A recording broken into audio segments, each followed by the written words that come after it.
Hello. Good morning, good afternoon, or good evening, everyone. Welcome to the third day of its online international tutorial for advanced users. As usual, let me begin with some administrative announcements. Please make sure that your login name is 3-digit ID plus your full name. Most of you have done it already. If you haven't done yet, please change your login name of Zoom. If you need a certificate, please send an email with the title certificate request to an address fits-en-tutorial@jaya.go.jp with text body, your title plus your full name. A recording and guidance of this tutorial is available from a URL here. From this page, you can find supplementary information on the tutorial. Just in case, I will be pasting the URL to Zoom chat. From here, you can download the videos and chapter recording of the tutorial sessions yesterday and the day before yesterday. And we will be uploading the videos of today, tomorrow, and the day after tomorrow in 2 or 3 hours after a tutorial. Number 4 is about Python installation. Please install Python and its libraries to take the optional courses.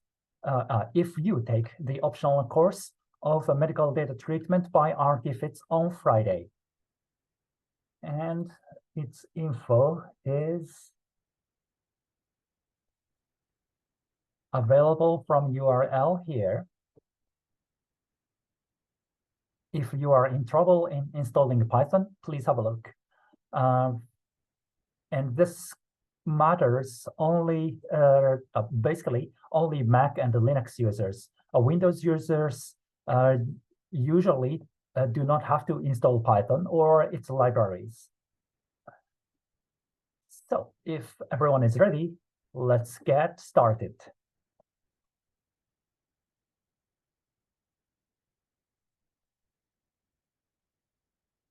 Today, we begin with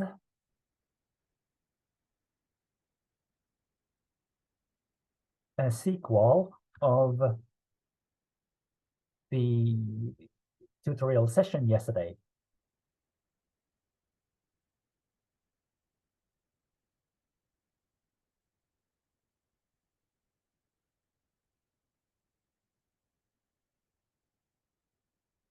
Here you are.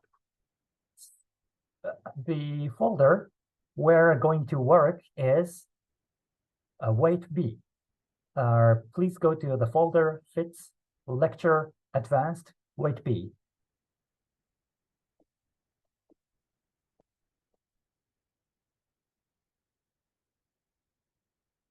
Oh, and just to mention, I'm Tatsu Ugawa, one of the tutors who is going to present weight B, the first session of today. So please go to the folder fits lecture advanced weight B. This is a sequel of weight A, which Yusuke presented yesterday.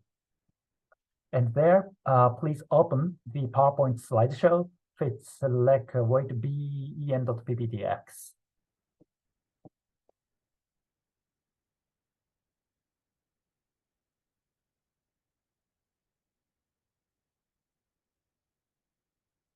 All right, let's begin.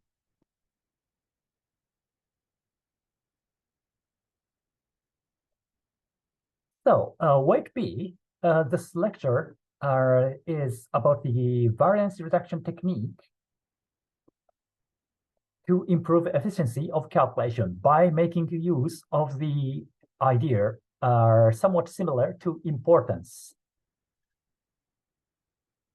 And this time, the function that we are going to use is not importance, but to be precise, weight window. I hope you are somewhat familiar with this word because this weight window, the idea of weight window is available in other Monte Carlo codes such as MCNP, FLICA, etc. And basically, the idea is more or less the same. We are going to learn how to use weight window in fits. And afterwards, we go on to the second half of weight B, which is about weight window generator. This is a function to automatically create the configuration table of weight window. By combination of weight window and weight window generator, you can automatically optimize the weight window and use that weight window for your calculation.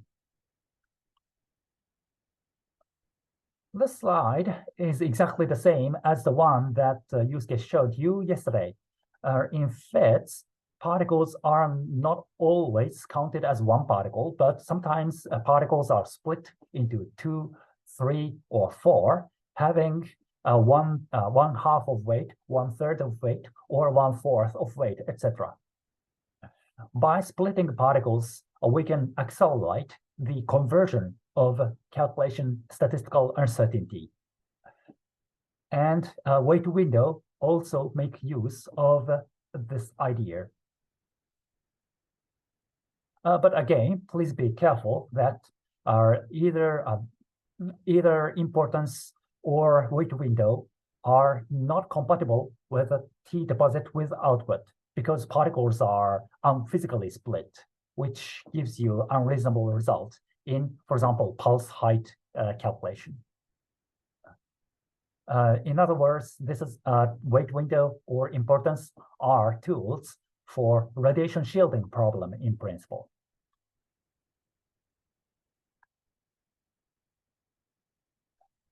This slide briefly shows the difference between weight window and importance. Importance is something we learned yesterday, and weight window is the contents of this weight B.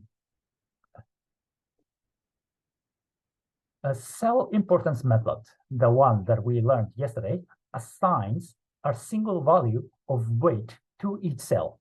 Here, the point is single value. On the other hand, weight window method assigns allowed weight window, assigned weight range. In other words, kind of window to each cell and to each energy group. In contrast to cell importance, we can assign different values depending on the energy group. And we define not the single value, but two values, a lower limit and upper limit, forming a window with a certain, with a finite width. By doing that, we can perform efficient simulation with focusing on the important energy range, such as high energy neutrons. For example, when we were using importance and assigning 1 and 3 to 2 layers of concrete shielding, let's say, the primary particle carrying a weight of 1 is split into 3, having 1/3 of importance. This is exactly what importance function works like. On the other hand, a weight window works in a way like the right half.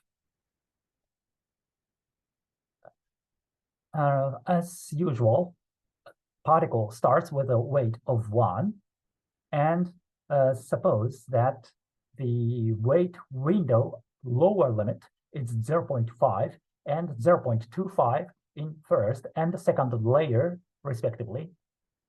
This particle can go through because lower limits are 0.5 and 0.25, while the upper limits are 2.5 and 1.25.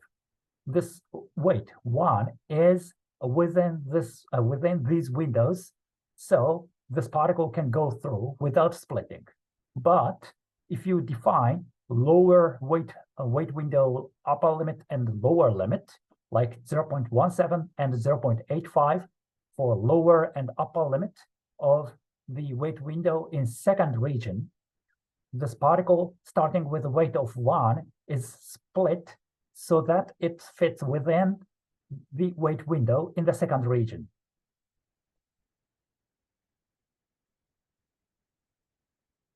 And here are some default global parameters which controls the performance of weight window. WUPN is the ratio of upper to lower limits of allowed weight, which is 5 by default. In fact, in the previous slide, the weight window lower limits were, for example, 0.5 and 0.17. The upper limit is something you do not have to specify explicitly because this default factor 5 is used as default, and the upper limit is calculated as 0.5 times WPN, which is 5, so it's 2.5. Upper limit is 2.5. And it's the same for the second layer. 0.17 times 5 makes 0.85. So the upper limit is automatically calculated unless you define explicitly. So thanks to this default value, 5, most of the calculation works in a reasonable way, more or less. MXSPLN is maximum number of split per event. As we learned yesterday, assigning very high importance to a neighboring region is very often bad, causing too much split. And it's pretty much the same in case of weight window. So this is a passive safety to limit the number of particle splitting. 5 is the maximum splitting for the safety. MWhere is the parameter which controls the timing of particle splitting. It's 0 by default, meaning split the particles at the time of reaction and surface crossing. You can specify either -1, 0, or 1 to limit the particle splitting or Russian roulette happening, either on surface crossing, a reaction, or both. To be honest, I haven't changed any of these parameters because these default values works fine.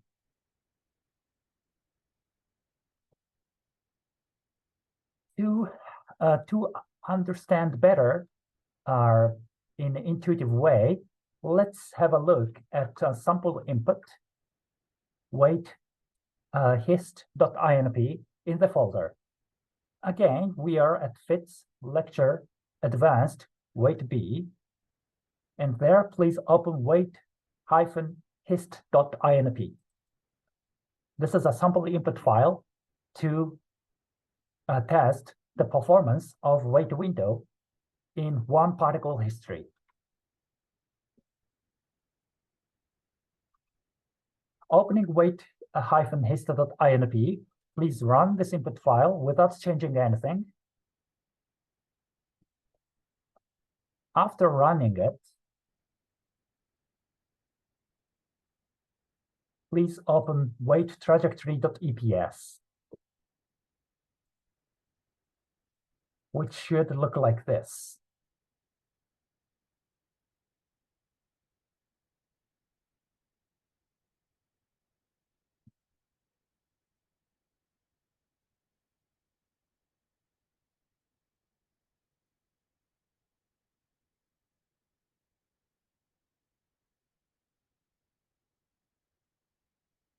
So this input file, the geometry is composed of air and 2 layers of water, which has 5 centimeters of thickness each. And this 3-layer stack is exposed to 5 MeV neutrons from left.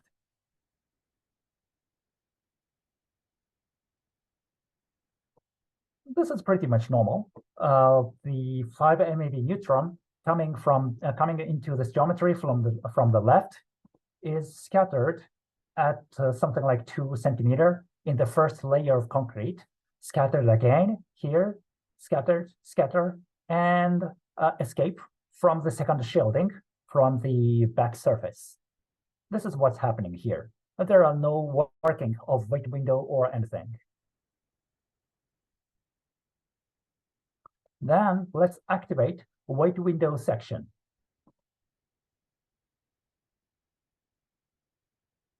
Getting back to the input file and scrolling down to wait window section. Actually, there are two wait window sections. So please activate the first wait window section, which starts at line number 56.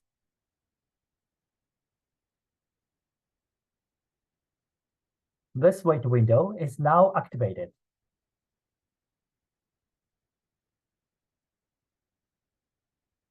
This wait window section is composed of three parts. The first one, part specification, is a specification of particle to which particle this wait window is applied. In this case, this wait window is applied to neutrons. And next line is fixed format, region and wait window lower limit 1. And these two following lines mean to apply set the wait window lower limit of cell number 1 to be 0.25, and do the same for the region number 2. With this configuration, after deleting off at wait window, let's run.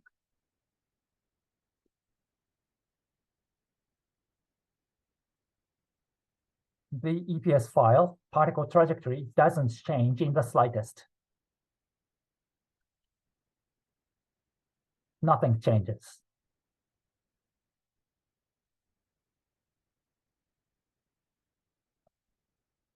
And that was because the wait window lower limits in first and the second cells are 0.27 both.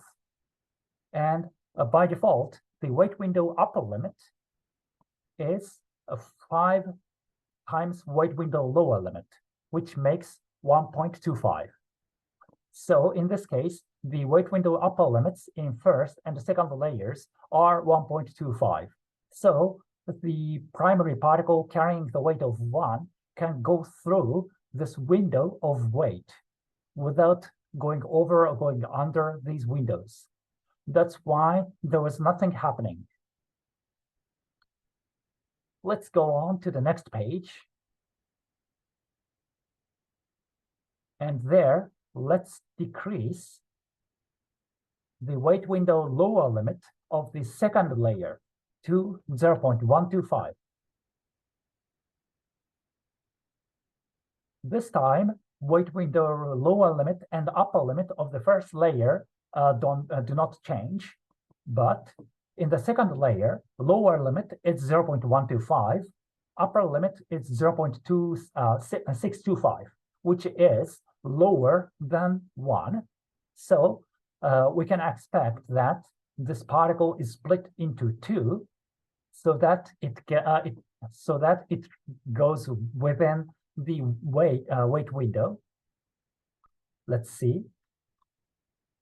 Let's run this input file.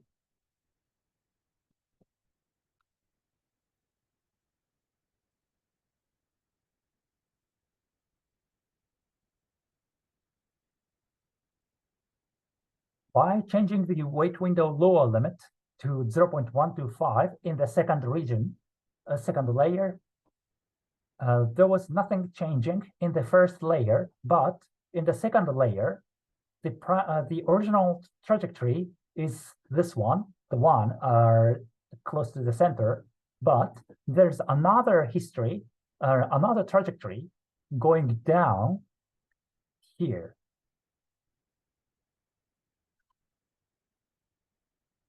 Let's try something similar as the one we tried in importance sampling. Let's decrease weight window lower limit to 0.005. very low value, what we expect is oversplitting of particles.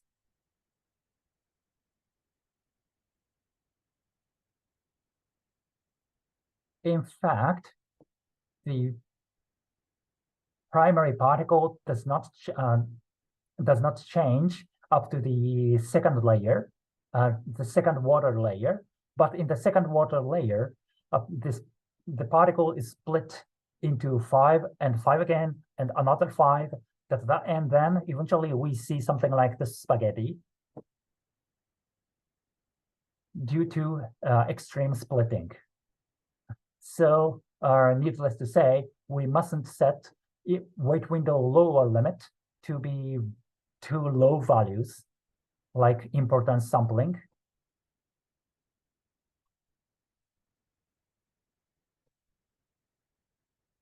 And then let's turn off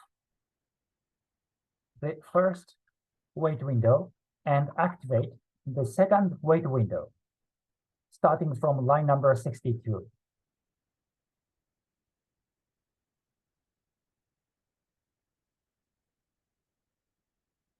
Just to make sure, if you have questions, general questions, please write on the Zoom chat.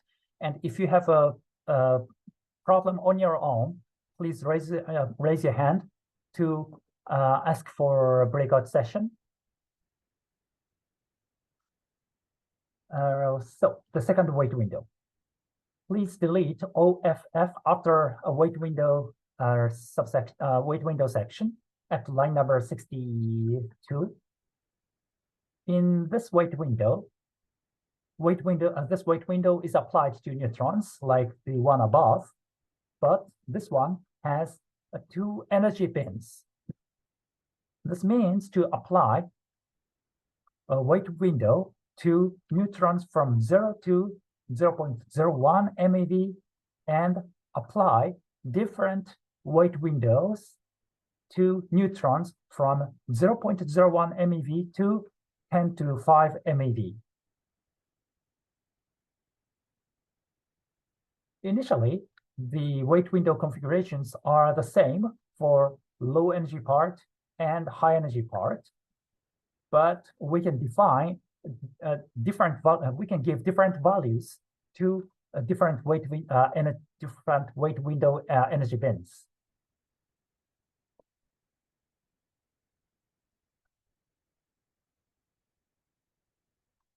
Let's try running this input file using a second weight window. And then this time, the result will be like that, because this is pretty much the same thing as giving weight window lower limit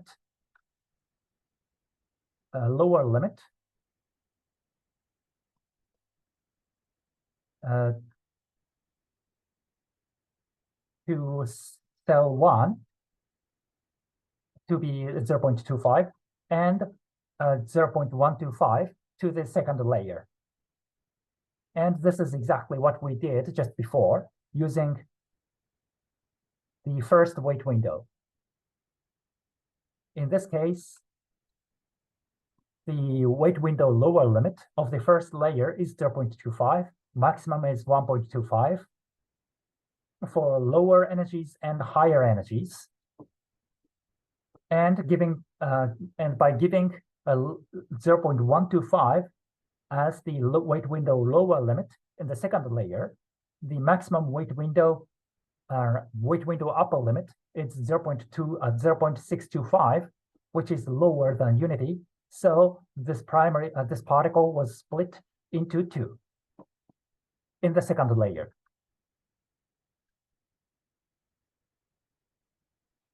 Then let's make use of energy binning in weight window by multiplying weight window lower limits of the first layer to be 10 times higher in this way.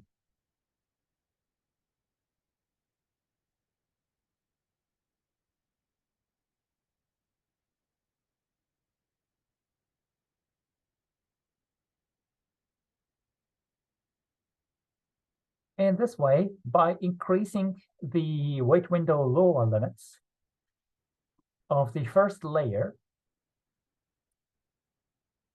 and second layers for low energy part, low energy neutron is killed here. And due to version up of FITS, the random number sequence has been changed. So the second neutron here, the one in the lower half of the plot, was also killed. Anyways, what's important here is that we can define wait window lower limits to low energy neutrons and high energy neutrons independently by increasing the wait window lower limits to be higher values. In this way, we can focus on high energy neutrons by killing low energy neutrons. And in fact, low energy neutron, the neutrons whose energy got lowered by scattering at here, there, and maybe there as well, were killed.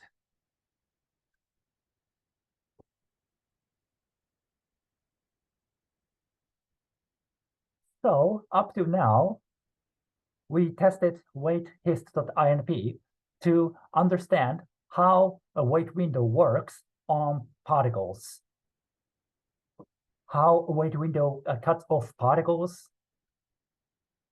And then let's go on to wait.inp input file to understand the performance of wait window for a massive number of particles.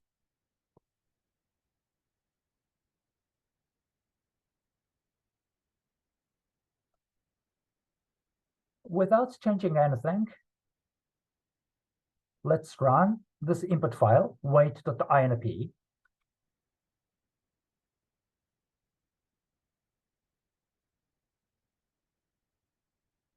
This input file, wait.inp, is an input file composed of, whose geometry is composed of 12 layers of concrete having 15 centimeter thickness. And this concrete shielding is exposed to 14 MeV neutrons.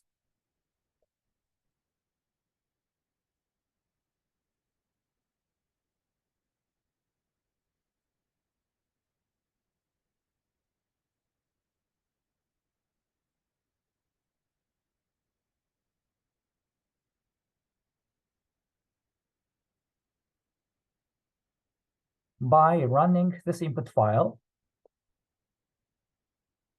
we can get output like this. Incoming neutron is from the left side of this concrete shielding, and this neutron is scattered, down scattered, penetrating through this concrete shielding, arriving at the end of concrete shield here. And in the computer which performed the simulation when we made this slideshow, the total CPU time was 18.62 seconds.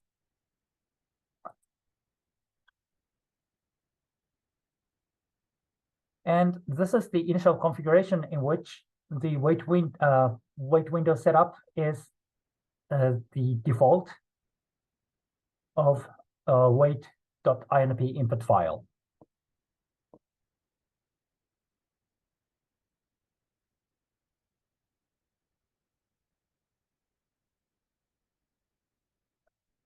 Then let's increase the wait window for low energy neutrons by 10 and run FITS.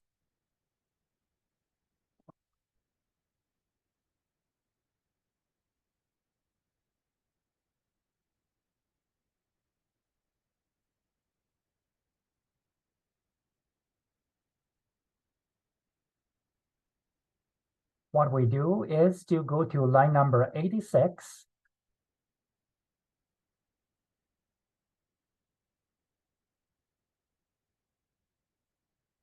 And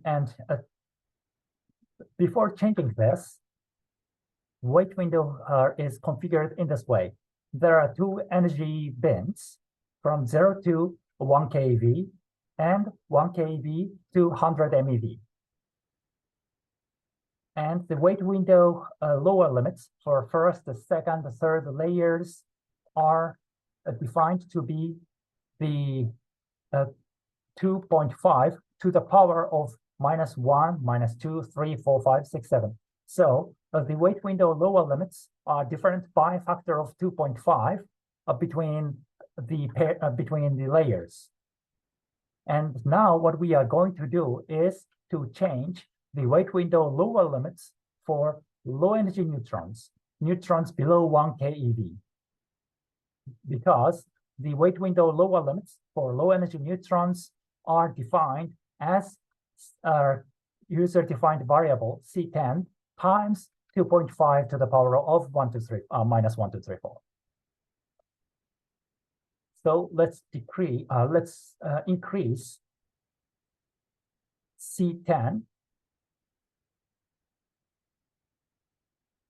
to make the wait window lower and higher limits to be 10 times higher, and let's run. This time, what we expect is that CPU time gets shorter because high wait windows means to kill more particles. And in fact, we see the result like that.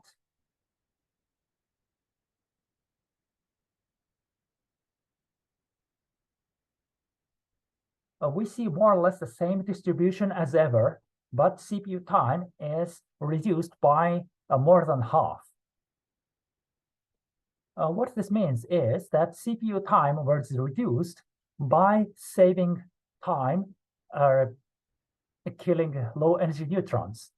Low energy neutrons, they do not travel long, so low energy neutron transport that does not impact dose distribution. But low energy neutron transport takes a lot of CPU time, so CPU time was reduced without changing the dose distribution very much. This is what happens if you increase the wait window lower limits for low energy neutrons in wait window. And this is a comparison of a CPU time of normal calculation without no importance or no wait window. Apparently, in this case, neutrons cannot reach the very end of the concrete shielding. It is true that CPU time is short, but this is useless. If you use importance, you can make neutrons reach to the end of the shielding, but CPU time is very long compared to the initial setup. And then if you use wait window, same values for all energy bands, then you can make calculation slightly shorter, fairly shorter, achieving more or less the same statistical uncertainty as the one using importance. And then by using wait window and defining different values for low and high energy neutrons, then we can save CPU time.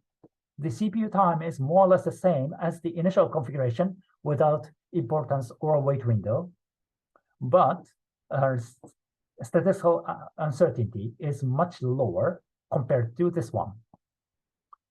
In this way, by making use of wait window and energy-dependent wait window, we can save CPU time with improving statistical accuracy.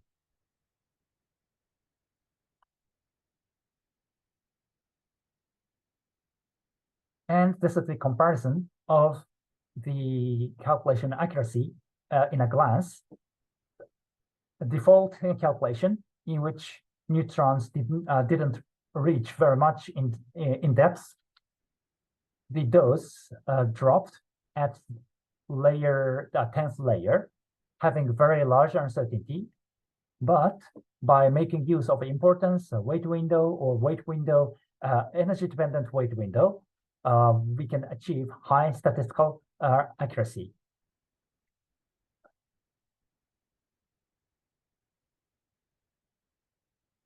Then let's go on to the second half of weight B. And here we learn to use weight window generator, which is a function to automatically generate weight window configuration. So far, in these input files, we used weight window sections, predefined weight windows as lecture materials. In actual calculation, you need to make weight window section on your own based on your geometry. It is very much likely that you may get lost because you have no clues on how to define a weight window lower limits. If the shielding is a simple stack of slabs, you don't get lost because you can simply define 2.5 to -1, 2.5, -2, etc. But actual geometries are very often complicated. You cannot easily determine the optimized weight window limits. And weight window generator is a function to help you defining weight window lower limits.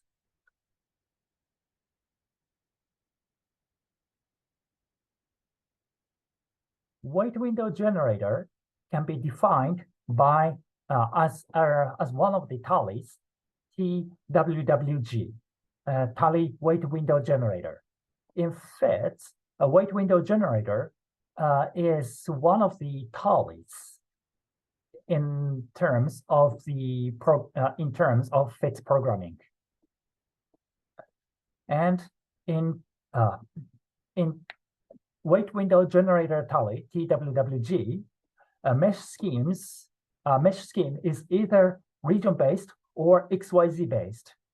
RZ, cylindrical symmetry mesh, cannot be used because weight window allows only region mesh and XYZ mesh. And this is the explanation of the procedure of automatic weight window generation. To generate weight window, actually internally in TWWG, track length tally, which is something equivalent to T-track, is run. And by tallying track length of particles normalized by volume in each cell is calculated.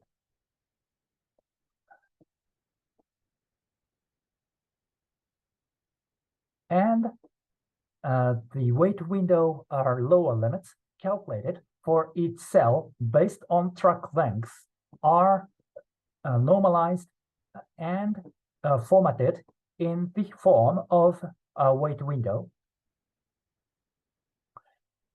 And there are some additional procedure. For example, if the flux is 0, weight window is supplemented with a finite small value because weight window lower limit 0 does not do anything.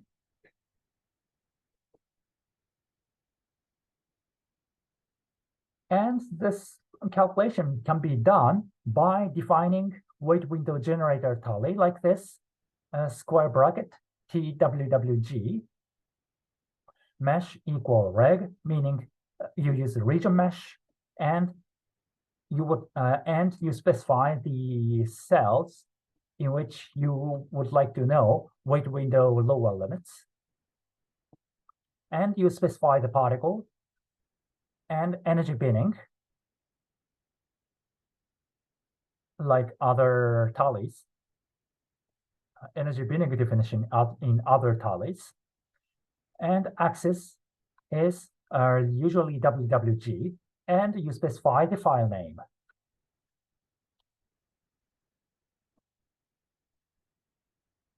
So to have a quick glance on how to use weight window generator, please open wwg.inp in the folder.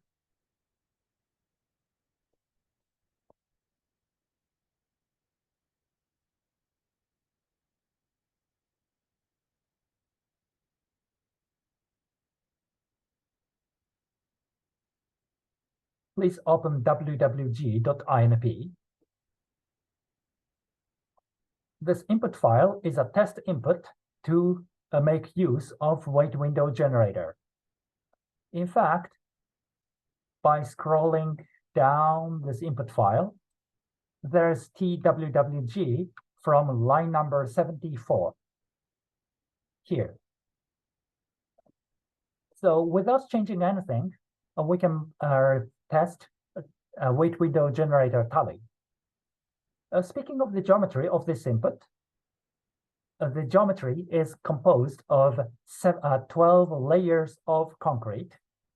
So we are going to apply weight window generator tally to this stack of concrete.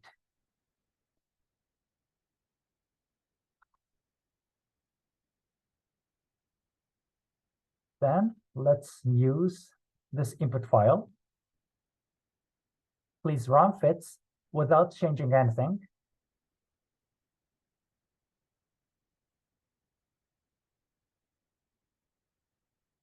And after running this input file, please find wwg.out file.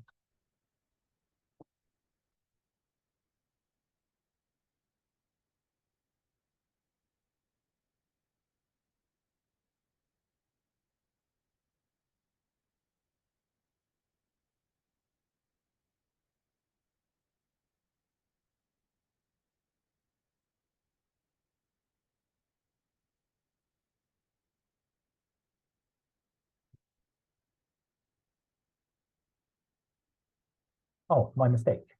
Eye control is 8 at the beginning. So please don't forget to change eye control to 0. Otherwise, I get geometry view.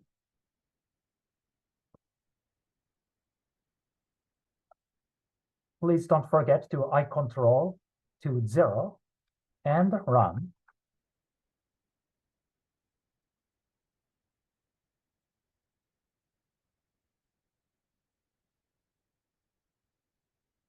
This time we see particle tracks. But on top of that, what we want is wwg.out, this text output file.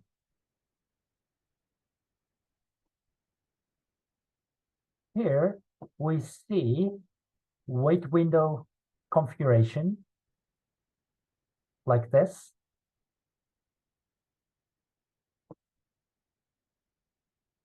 So TWWG automatically made this weight window section based on particle tracks.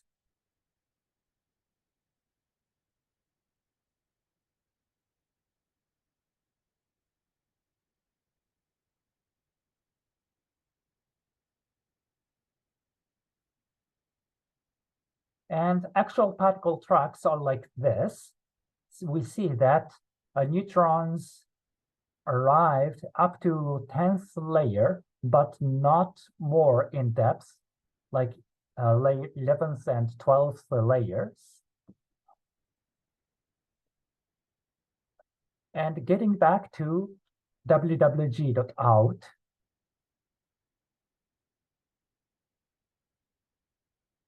we see that a weight window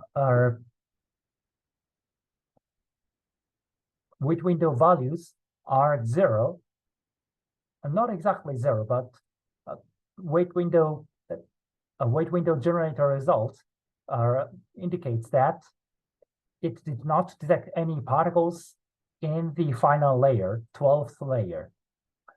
In the other layers, these values, for example, here, there, etc., were calculated based on the track lengths in these layers. But in addition to these numbers, there are some more tricks like C71 or C73. They are gimmicks to avoid zero weight window values. These values, C73, C71, C74, C76, are adjusted to avoid a zero weight window, but somehow optimize the weight window values globally.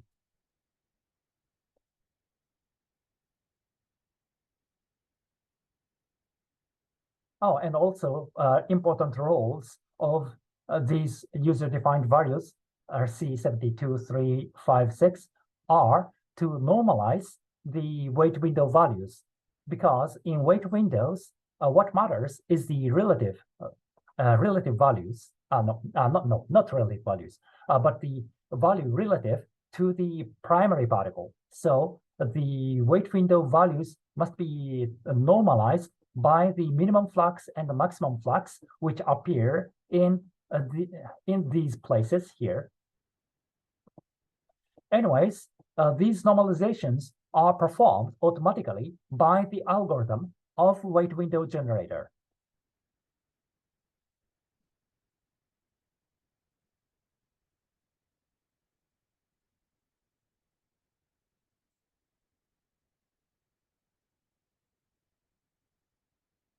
So this is a general procedure to use a weight window generator and weight window. In the first transport calculation, apparently there are no initial weight window defined a priori.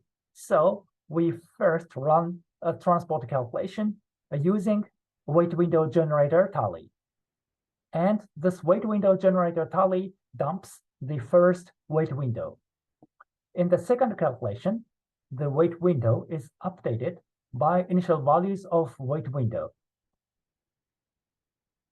This means that the second calculation uses the output of first weight window. But by making use of the first weight window, the second calculation also improves the configuration of weight window, which is the output of TWWG.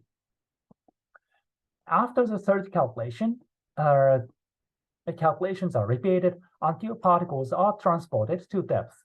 So we usually perform iteration to improve the weight window configuration. Just by repeating the calculation, you use weight window and update weight window generator output, and use the updated weight window generator output as weight window, and use this weight window to make a weight window generator output better. Eventually, we get statistically significant and reliable calculated data.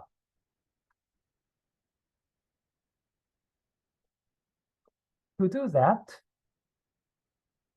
FITS has half-automatic way to make use of this weight window generator output. You might have noticed that the output of weight window generator is exactly in the format of weight window section. In fact, the output of wwg.out begins with a weight window section specification, and everything below are input parameters of weight window section. And these lines after 26 are commented out by a sharp mark. So these lines are safely removed in the input file. Eventually, what remains is the weight window specification. So you might have realized that we can include this file into input file by infl command.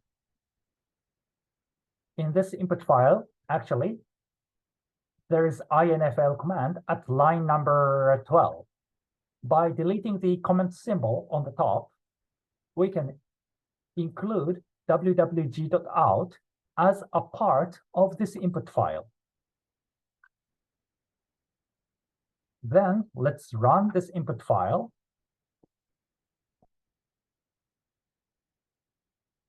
This time, calculation takes a bit more time, but we see neutrons arriving at the final layer of concrete shielding. Please remember that there were no neutrons in the 12th layer, but this time there are neutrons thanks to wait window incorporated by infl command here. This input file now has wait window, which was created by wait window generator Tally. And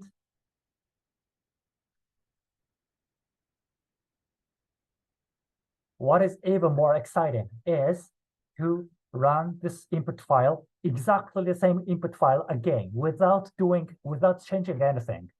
Please run this input file again. Now it's third run.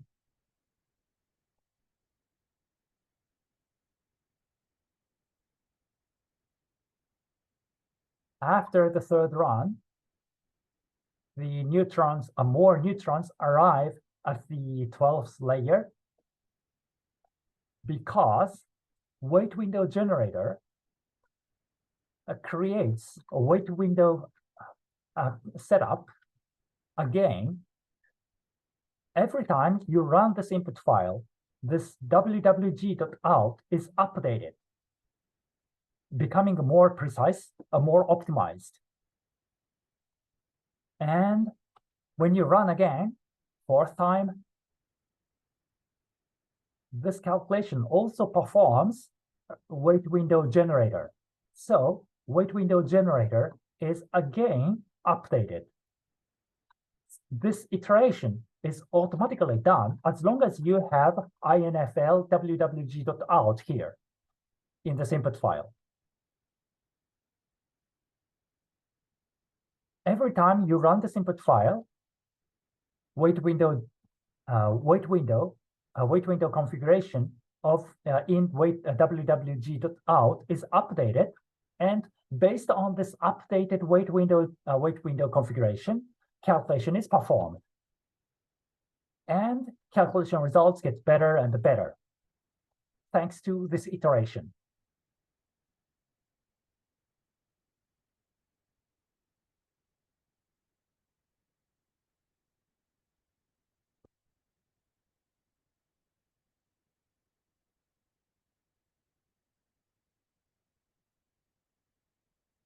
You might have realized and wondered why there are no or very few neutrons on the sides of concrete shielding.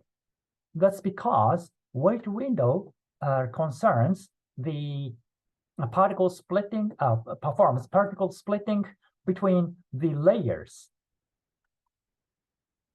because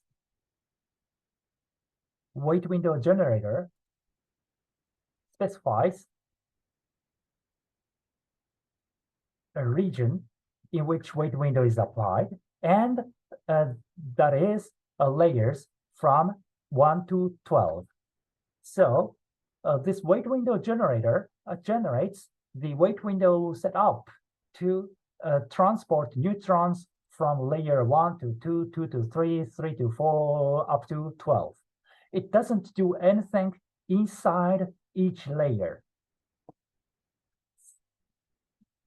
However, we can do the same for transverse direction in this way by splitting, by using XYZ mesh in wait window generator.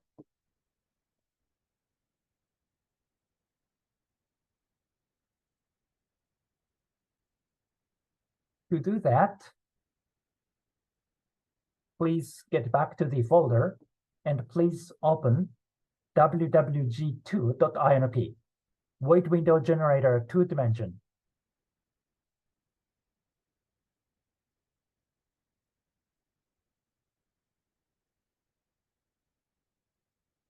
In this input file, again, just in case, we are at wwg2.inp.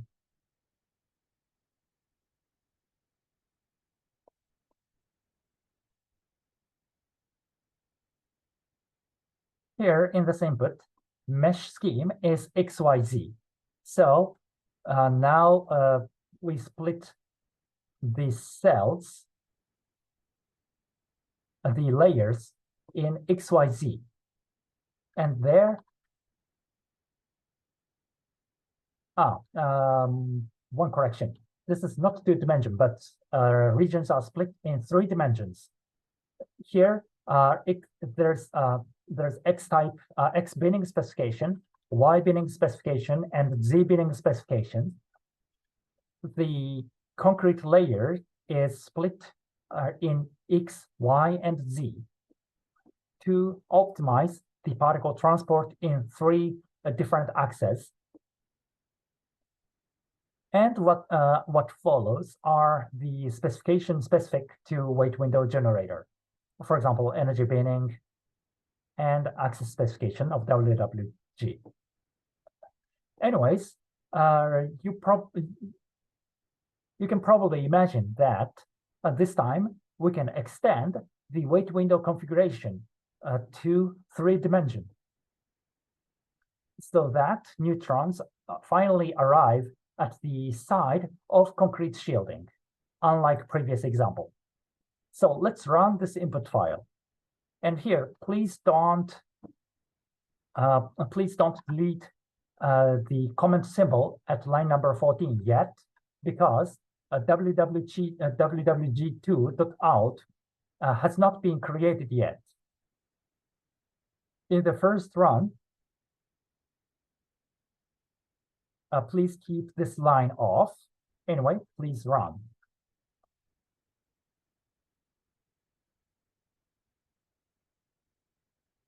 Then this input file generates wwg2.out, which is an output of weight window generator. And this one gives a weight window configuration in 3 dimensions.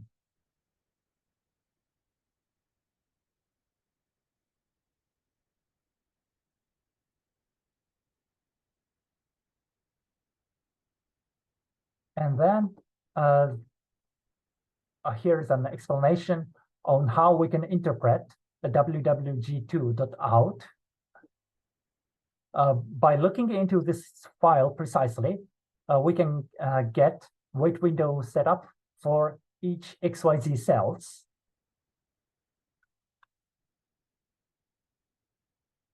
Anyways, in the first run, there are neutrons up to 9th layer. Let's do the same.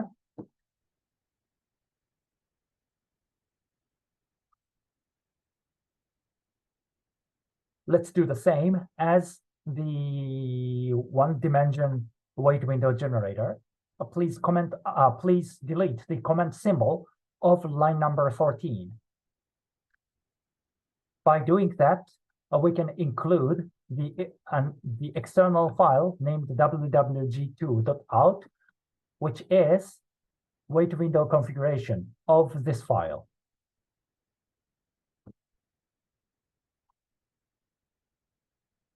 Then let's run.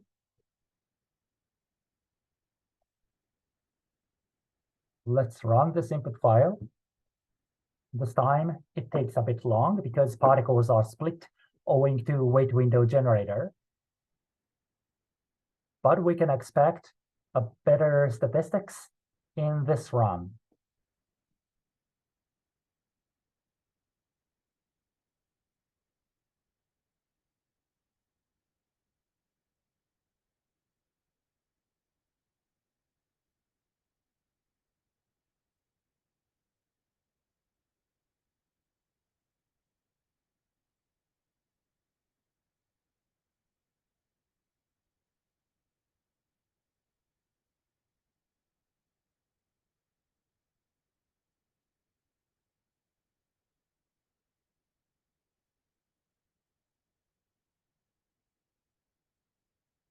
And probably you are somewhat stuck here due to long CPU time.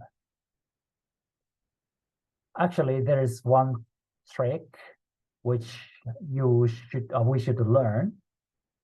And in fact, you in your computers, you might see strange messages like JB and K, IB and K, etc. In my computer, it's done finally after a long CPU time. After 10 minutes break, I'm going to explain what was happening behind that. So let's have 10 minutes break. Thank you.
Welcome back, everyone. Let's resume the tutorial from this page.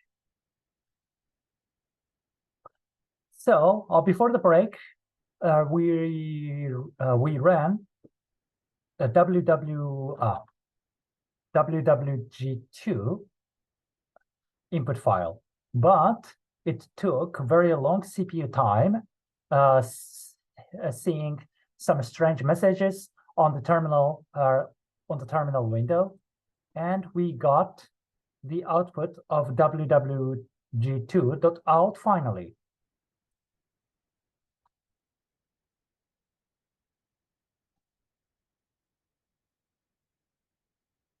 And then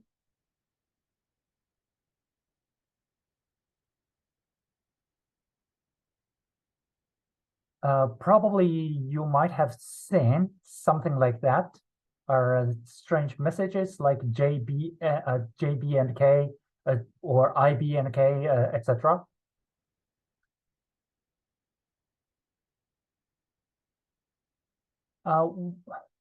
The question is why this happened.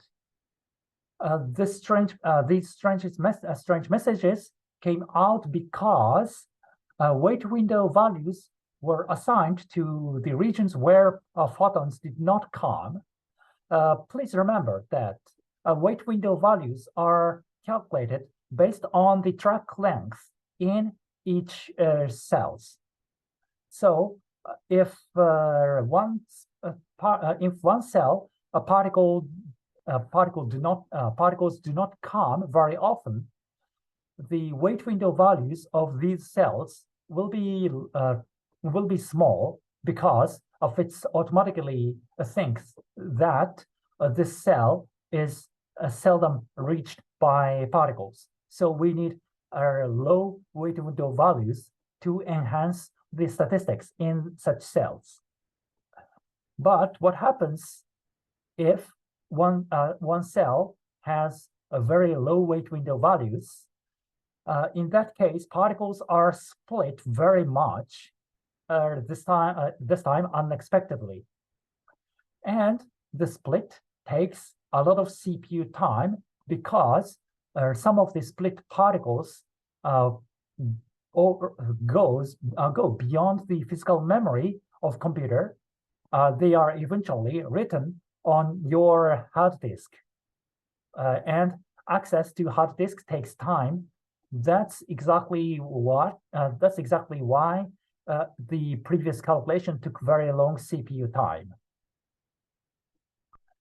In such occasions, what we do is to increase max BNK, max bank parameter in FIT's input file.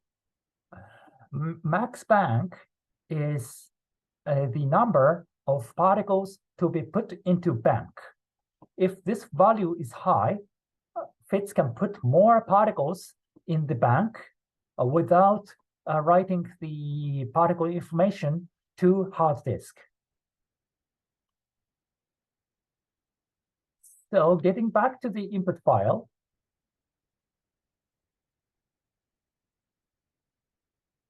let's increase max bank to be 100 times larger.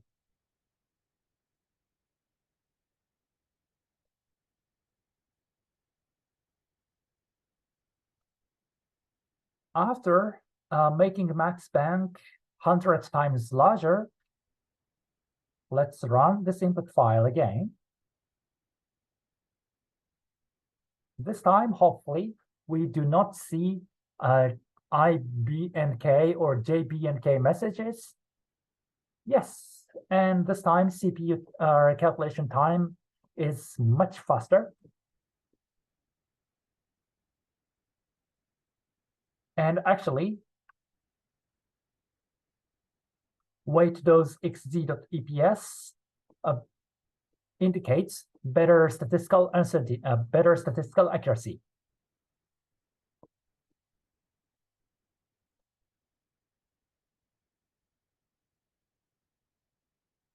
In this way. And a great success in this example is that we forced particles to travel not only in the direction of depth, but also to to a transverse direction to the side edges of the geometry. We see a significant number of particles on the edge of concrete shielding.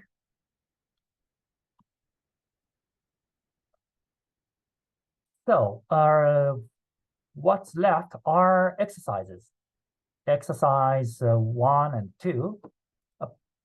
Please try exercise number 1, and when you finish, please go to exercise number 2. Exercise number 1 is an exercise to set a tally region A from x equals to 60 to 80, y from -10 to 10, z from 0 to 20, using the second t-track tally, whose output file name is weight.z.out. By deleting off sign and give x mean, x max, y mean, and y max of this t-track tally, please score the track length in this part.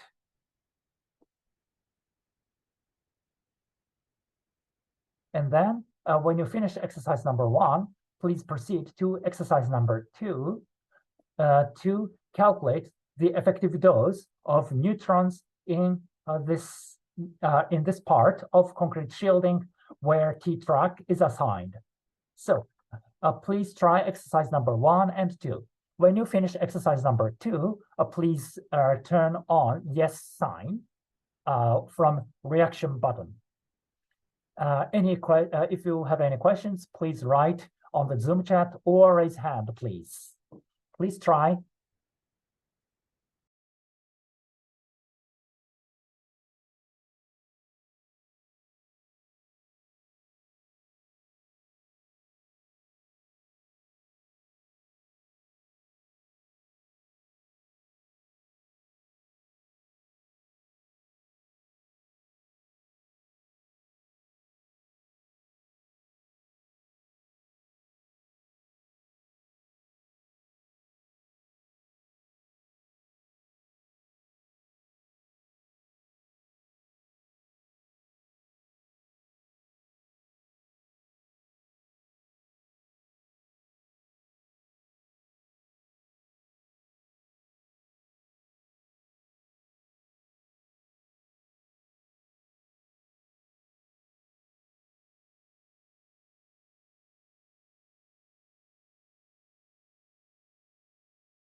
I guess that most of you have finished the first step, exercise 1.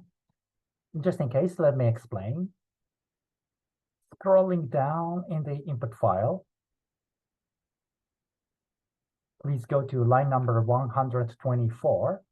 Please delete t-track off to activate this t-track. And then define xmin to be 60, xmax to be 80, ymin is minus 10, ymax is 10. Min is 0, Gmax is 20. After all, this is just a review exercise of tally definition. By running that, we get an output named wait.z.out.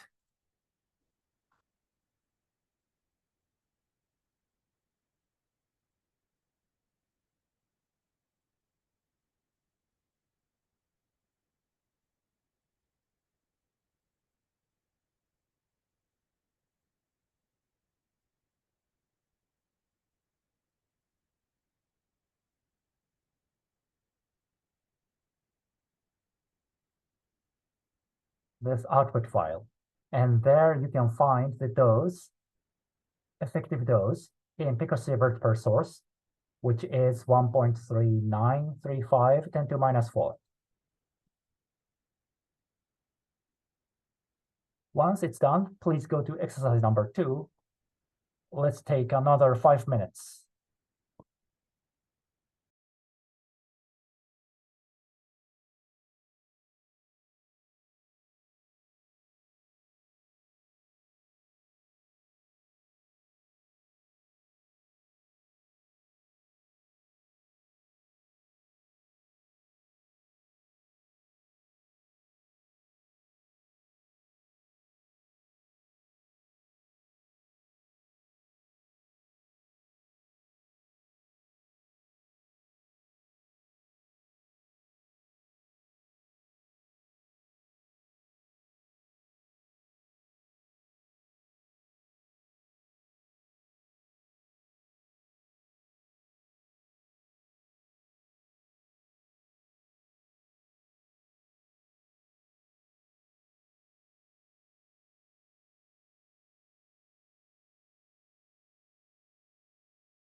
Just to make sure, when you finish this exercise, please turn on yes sign in the reaction menu of Zoom toolbar.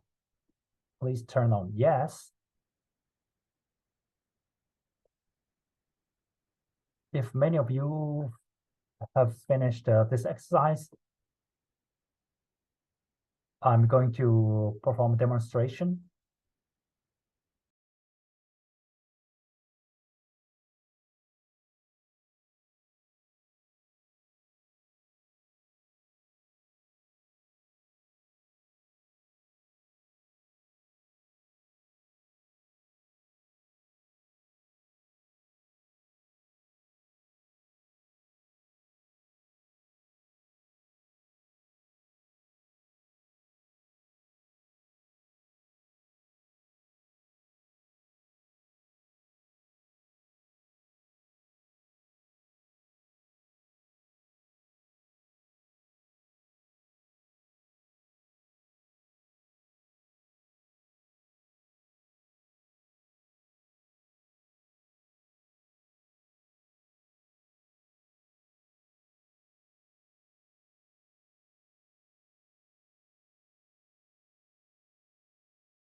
Thank you, Willie, for telling me the situation. It is probably likely that everyone is waiting for the end of calculation. So I will be going to run demonstration in my computer as well. So what we do is first increase max batch to be 50 and set STD cut to be 0.1. This means that the calculation finishes when the uncertainty of this t-track reaches 0.1. This means that Fitz does not necessarily continue calculation up to 50th batch.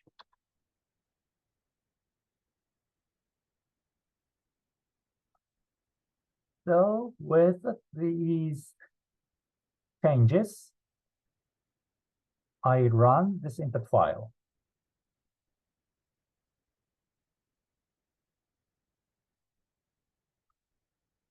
Then calculation continues until the statistical uncertainty reaches 10%. In the first batch, it's 46.68%. In the next batch, 28%. In the third batch, 23%.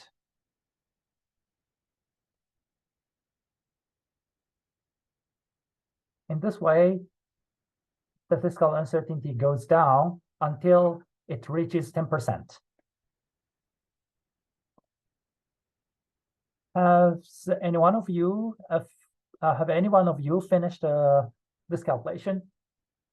At which batch did it end? If you have, please write in the chat. 20. Thank you. That sounds fair. Okay. In this way, we can improve the statistics with the help of weight window generator and weight window. Important message here is that we can make use of weight window generator and weight window to accelerate a conversion of statistical uncertainty. In other words, in this weight B lecture, we learned weight window method, which can be used by using weight window section, and we also learned weight window generator tally (TWWG), which generates appropriate weight window setup automatically in each cell and energy bin.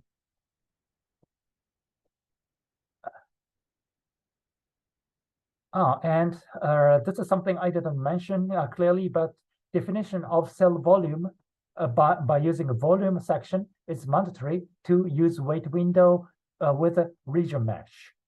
In XYZ mesh, the cell volumes are apparent, but in region mesh, I mean mesh is reg, you need to define the volumes.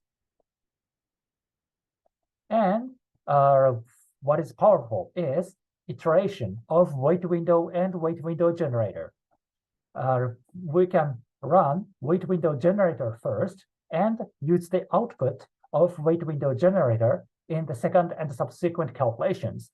By doing that, we can improve weight window setup by running weight window generator. And this improvement works in an iterative way. Sometimes it is necessary to increase max bank when warning message due to too many secondary particle appears. That's the end of weight B lecture. There are some questions and answers going in the chat, but let's go on to, well, we can continue the discussion in the Zoom chat. But in the meantime, let's go on to the next session, which is about D-chain burn-up calculation code. Hunter, if you are ready. Sure. Can you hear me all right? Yes, I do. Okay, I'll take over the screen share. And can you see the screen all right? Yes, I do. Perfect. Okay, so I'm Hunter Ratliff, and in this lecture, we'll be going through evaluation of induced radioactivity. This is exploring the connection between two codes, FITS and D-chain FITS, which are both included, well, D-chain is included in the FITS package, and the two are coupled together. So we'll first go through the difference of what are these two codes. So as you are very familiar with now, FITS is a general purpose Monte Carlo particle transport code. It's simulating, as the name implies, the transport of nuclear particles. Sorry, there's noise going on here. And it operates on the timescales of nuclear reactions. So these are really tiny timescales. And what this means is it can tell you what type of radioactivity is produced by a particle beam or something, but only immediately after that beam is pulsed and turned off, but not how that activity changes as a function of time. On the other hand, D-chain is a separate type of code. It's a decay, burnup, and activation code. So its express purpose is to tell you how do inventories of nuclides change as a function of time, how they build up and are destroyed, and to give you quantities derived from nuclear inventories such as decay heats and gamma ray spectra. So in this lecture, we'll go through how these two codes work together and how you can use them to calculate the time variation of induced radioactivity with the two codes. So I'll first go through a brief overview of D-chain and then the settings that you use to control D-chain from within FITS in the TD-chain tally. Then we'll go through the most important output files from D-chain and then work through some exercises before wrapping it up. So this chart's a bit complicated, but this shows the connection of the two codes. So you begin with the FITS simulation, and within the FITS simulation, you interface with the D-chain code via the TD-chain tally. So the TD-chain tally is where you provide all the information that we passed on to the D-chain code. And we'll go into more detail on all these files in a moment, but in short, it produces four main files, the most important one being the D-chain input deck. So this is specified by the file parameter of the TD-chain tally. And also kind of under the hood, two additional tallies are created, a T-yield tally and a T-track tally. And these just give extra information that the D-chain code will need. So then we run the D-chain input file produced by TD-chain through the D-chain code. And D-chain will use that along with the extra information calculated by FITS, along with its own activation cross-section libraries, decay data libraries, and fission yield libraries to calculate the nuclide yields for whatever radiation schedule you want at whatever output times you want. So this is a very powerful tool. You can use whatever radiation source you want, and you can have whatever crazy schedule in terms of the beam or the source being turned on or off or having its power adjusted as a function of time. And you can request the nuclide inventories at any time during that whole process. And so it'll output those inventories and the activities, decay heats, and gamma ray spectra.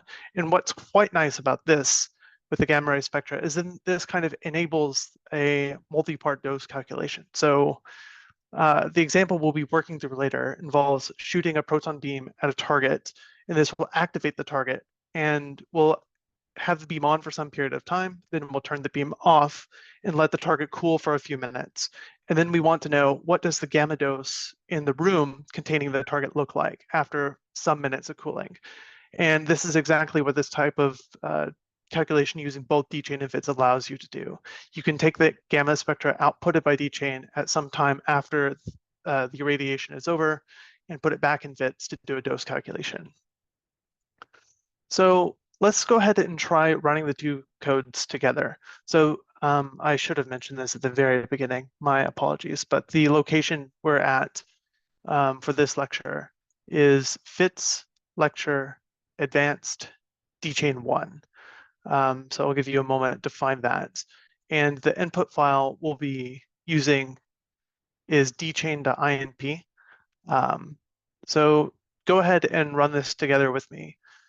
Find the file, right click, send to FITS, and we'll let that run. I guess I have added parallelization on my file because my computer is quite old. So just to speed things up a bit. But we'll notice as FITS is running, a number of files are being generated. So to save time throughout the lecture, we actually have 3 different TD chain tallies active in this run of FITS.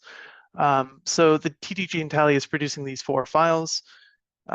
What we'll be interested in most in the beginning are the ones called TD chain dot something, but we see we have 3 sets of these being generated right now. We'll wait for it to finish.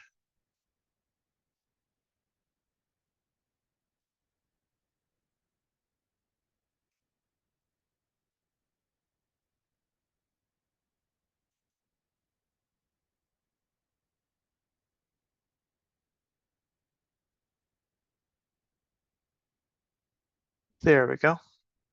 So now we have ttchain.dtrk, dyld, and .out, along with this kind of extra data file. So ttchain.out is the output of the ttchain tally. And we run this by sending it to dchain. So we've been executing by send to fits, but you'll also notice this menu is dchain. So this time, rather than sending to fits, we right-click, send to dchain. And then this will start the dchain code running as well. Dchain will be producing quite a few files, all starting with tdchain and then having different extensions, .lsd, act, phd, ang, and so on. Generally, dchain will run faster than fits. It's a deterministic code, so it's not Monte Carlo. So it just has its set calculation that it runs through. But in this lecture, the 2 codes will be taking kind of similar times because we don't have that many particle histories we're simulating in fits. But in general, when you have a bunch of histories, fits will be the slower code in between the 2. So dchain is finished. We'll go ahead and close it. And we see now we have a bunch of different files called dchain dot something. And we'll go through these output files in a bit, but the .eps file is our graphical output where we have activity in our different cells as a function of time. And yeah, we'll look into this in more detail shortly. But this is our time and time variation of induced activity. So from the fits tally, ttchain, we have these 4 output files. ttchain.out, the basic input file for dchain, specified by the file parameter, and then these 2 extra tallies that dchain automatically produces. The first being a t-yield tally and the second being a t-track tally. So the t-track tally is scoring neutrons below 20 MeV, their fluxes, and these ultimately are passed to dchain and folded together with a dedicated neutron activation cross-section library. So the reason we do this is it allows you to get more accurate neutron activation results with better statistics. And it also allows you to choose what particular activation library you want to use. dchain comes with a variety of libraries, and you can pick whichever ones you want, though we recommend the defaults. And then the other tally, the t-yield, is basically all the other nuclides produced by every other mechanism. So if in our example with our high-energy proton beam, all of your spallation and fragmentation products are going to be contained in this t-yield file. And then this 4th file, dchlink.dat is a very short, simple file that passes the path to dchain's data libraries from FITS to dchain. So dchain knows where to look for its data files. This path is set by file 21 in the parameters section in FITS. And if you have a default installation of FITS, this should automatically be set just fine. dchain, on the other hand, has a lot of output files. The main one ends in .act. This is, think of it as the activation output. And we'll go through it in more detail momentarily, but essentially it's a big table listing a bunch of nuclides and a bunch of information for each nuclide. The .lst output file is kind of similar to fits.out. It's a diagnostic output file. And if you have an error or some problem during the simulation, that will be printed to the terminal, but usually it's also going to be written to the .lst file so you can see it afterward. dchain also outputs the gamma ray spectra written already in the FITS source card format. That's in the .phd file, and if you're also an MCMP user, it outputs it in MCMP format as well in this .gsd form. The .dcs file is what we call the decay chain scheme file, and this is the most complicated and perhaps the most powerful file outputted by dchain, which basically can tell you how, like, individual reaction-wise, what reactions are contributing to the destruction and production of every single nuclide within the simulation. Then we have our graphical output .ang and .eps, which we just looked at. And the last one I'll go through here is .mat. This is a material section card for FITS. So for most simulations, this may not matter to you, but if you are producing or depleting significant quantities of some nuclide, which is of transport significance, like a strong neutron absorber or something, this may be quite useful for you to kind of be able to update the material section in your FITS card after producing or depleting a bunch of some particular special nuclide. So as one important notice,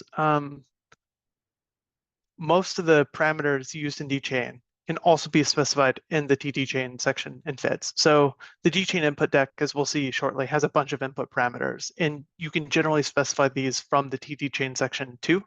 But FITS normally does a good job of assigning their default values, and you don't really need to change them in most cases. But if you want to, I would highly recommend going to the dchain input manual. So this is located in FITS dchain sp manual, dchain input manual en.pdf. And it has a ton of information, like complete descriptions of all of the input parameters, lots of general guidance and troubleshooting help, and some example calculations, and a bit more. So now we'll discuss the parameters to be used in ttchain. So we kind of just blindly ran FITS in dchain a moment ago, and this is a picture of the geometry that we just ran. So if you go back to the folder, we had a target geometry.eps file, and this is what we have here. So we have kind of this boxy shaped target where we have a thin 250 MeV proton beam incident on 3 layers, a box of tungsten, a box of water, and a box of iron. And all this is encased in a box of beryllium. And we can check and see there was also a flux tally called yztrack.eps, the output, where we can see the proton flux, the neutron flux, and not of significance now, the gamma or photon flux. So we see the proton beam is stopping, it penetrates the tungsten and stops somewhere in the water, and it creates a bunch of neutrons going everywhere.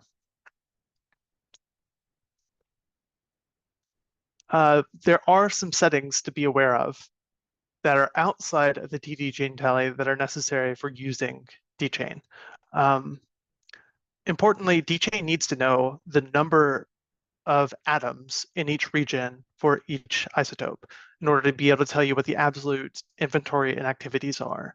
So this requires, if you're using a region mesh, to define a volume section. Otherwise, it's automatically calculated for XYZ and tetrahedral meshes.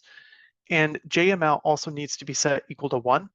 I have this highlighted because this behavior actually just changed in the most recent version of FITS. In older versions, the default was 0, meaning a user would need to be aware and actively change this value to 1. In version 3.33, if there's a TD chain tally defined in the code, the default becomes 1. But if you are using an older version of FITS, that is something to keep in mind. We also, you should have event generator mode turned off. So you should set emode equals 0. And the reason for that is if you have event generator mode on, you will end up kind of double counting the activation contribution from low energy neutrons below 20 MeV, and only single counting those higher energy reactions. There are ways you can use event generator mode too, but this is a bit more complicated and is explained in the DChain manual. We also recommend do set I gamma equals 3. So this is telling FITS to handle isomer production. So this is like metastable states of the different isotopes. FITS has the means to accurately determine like when metastable isotopes are being produced, while DChain would kind of just have to blindly guess if this information was not already given to it. So that's why we recommend that value to be set, and file 21 should be set adequately already, like automatically, if you have a default installation. But this is the path to where all the data libraries that DChain uses are stored. So if we open our dchain.inp, the FITS input deck, I'll go ahead and close that. We can scroll down to our first TD chain tally, which has a variety of inputs, which we'll go through now. So we've already mentioned the file parameter. You specify the mesh, the beam amplitude, time evo, and out time, and we'll go through all these individually right now. And just as a warning, so the amplitude, the beam amplitude, you specify in particles per second. If you use totefact in your source section, do note that the end results will all be multiplied by totefact as well. So going through these parameters in more detail, the file parameter, it will be the input name for the DChain input file. And generally you can name this whatever you want, but there are some restrictions. You cannot have any of these extensions or be named either of these, because these files will be written either by FITS or DChain later on. The mesh can be region, XYZ, or tetrahedral. It does not support RZ mesh, and we can't do the combined cell thing in parentheses either for region meshes. The amplitude is the beam amplitude in the units of source per second. So in this particular simulation, we have a 100 nanoamp beam. So what I've done here is we have 100 nanoamps, and we've converted this to protons per second by converting nanoamps to amps by multiplying it by 10 to the minus 9, and then dividing by the proton charge. So this gives us protons per second, or the beam intensity, or source intensity. And then we have our parameter called time evo. So this is how we specify the irradiation schedule. How does the intensity of the beam or source change as a function of time? So what you input here are intervals of time. First, you tell time evo how many different steps your irradiation schedule has. And then, so in this case, we have 2, and that's followed by that number of lines where you specify a duration, a time unit, and a relative beam intensity.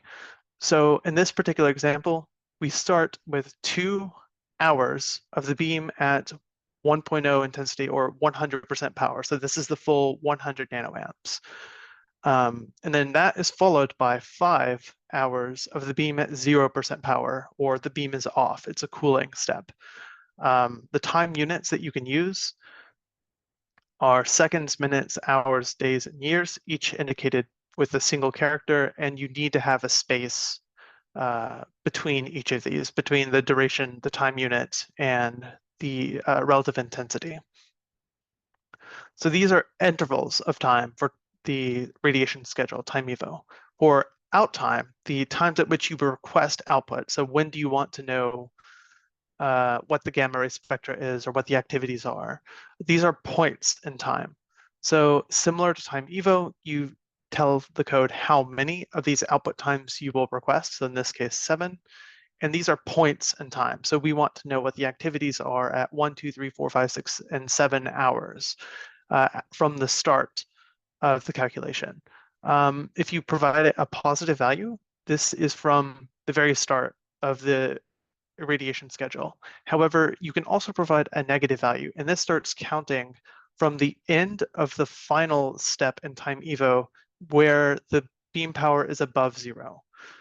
There's a better graphic explaining this coming shortly. And importantly, you cannot request output times after, like outside the bounds of your radiation schedule. So we see here, our radiation schedule only goes for 7 hours, 2 plus 5. So we cannot request anything beyond 7 hours. So if we want to know what the activity is at 8 hours, for instance, we would need to increase the duration of our radiation schedule.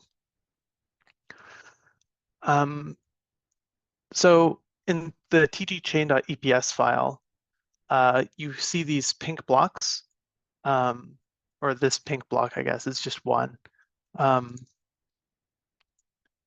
And this shows us the radiation schedule. So you'll notice on the right side is beam power axis.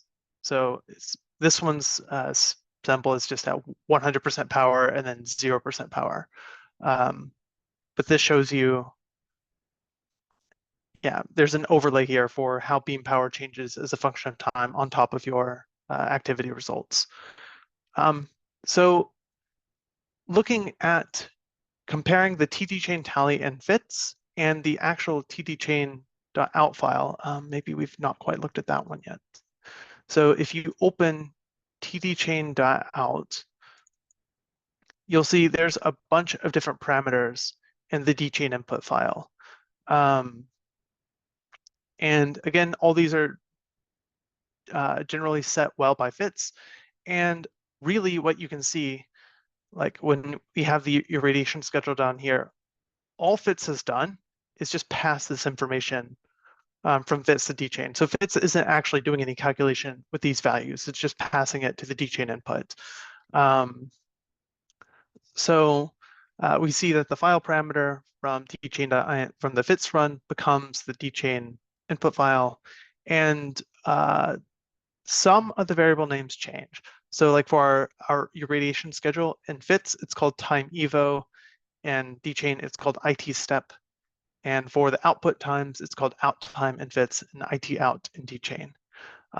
One of the other few differences between the two is the amplitude parameter. Amplitude gets passed from fits to dchain, but in fits, it has units of number, like particles per second for your source intensity, but dchain assumes this is like a charge 1 particle beam in units of milliamps. Generally, you're not going to be changing the amplitude parameter from within the dchain input. You would change this. The easiest way to change the like relative beam intensity would be to adjust the beam power here in your irradiation schedule if you want to adjust it afterwards. So this kind of leads me to the next point. If you want to rerun dchain with different settings, often you don't need to rerun fits. So like your irradiation schedule, since fits is doing nothing with it, you can just change that in the dchain input file alone and rerun only dchain. The only instances where you really need to rerun fits would be if you're changing like the source or the materials or your geometry, particular things in the parameter section, or like what your regions of interest are. So in here, we're tallying regions 1, 2, and 3, which are those like 3 targets we had being hit by the proton beam. But yeah, in general, you do not need to rerun fits unless you're changing one of these things. If you just want to change the schedule or the output times, all you have to do is rerun dchain. So we'll go ahead and do our first exercise now. So go ahead and open the tdchain.out file. This is the dchain input file. And scroll down to the IT step section. So at the moment, we have a 2-step irradiation schedule consisting of 2 hours of the beam at 100% power, followed by 5 hours of the beam off at 0% power. So instead, change this to a 5-step schedule where you have 2 hours of the beam at full power, followed by 1 hour of the beam off, followed by 1 hour of the beam at 50% power or half power, 1.3 hours of the beam at full power, and finally 1.7 hours of cooling. And once you've changed these parameters to match the schedule, go ahead and save the file and run it with dchain. And remember that the time units use a single character and that you need a space on either side of it. And I guess we will take a few minutes and do that. And whenever you have completed the exercise, go ahead and set the reaction in Zoom to yes. Thank you. Yeah.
Okay, it's been a few minutes. I'll go ahead and step through this example. So in ttchain.out, we will go to our irradiation schedule.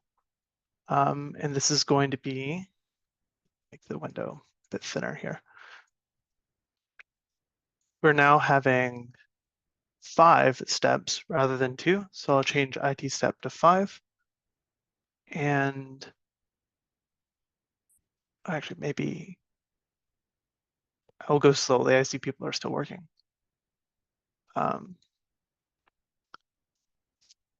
But you would change IT step to 5, and then we have 2 hours of the beam at full power, followed by 1 hour of the beam off, followed by 1 hour of the beam at half power, so 0.5, 1.3 hours of the beam at full power, 1.0, and finally 0.7 hours of the beam off or cooling.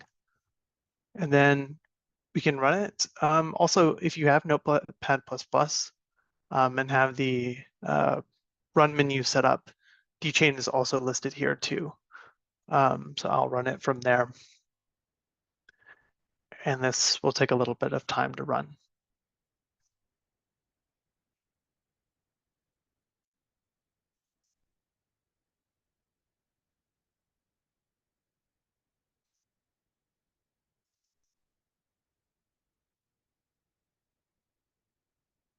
Go ahead and move on to the next slide while we wait for my slow computer. So here's the answer displayed.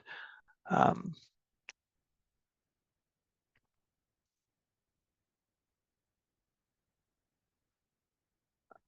oh,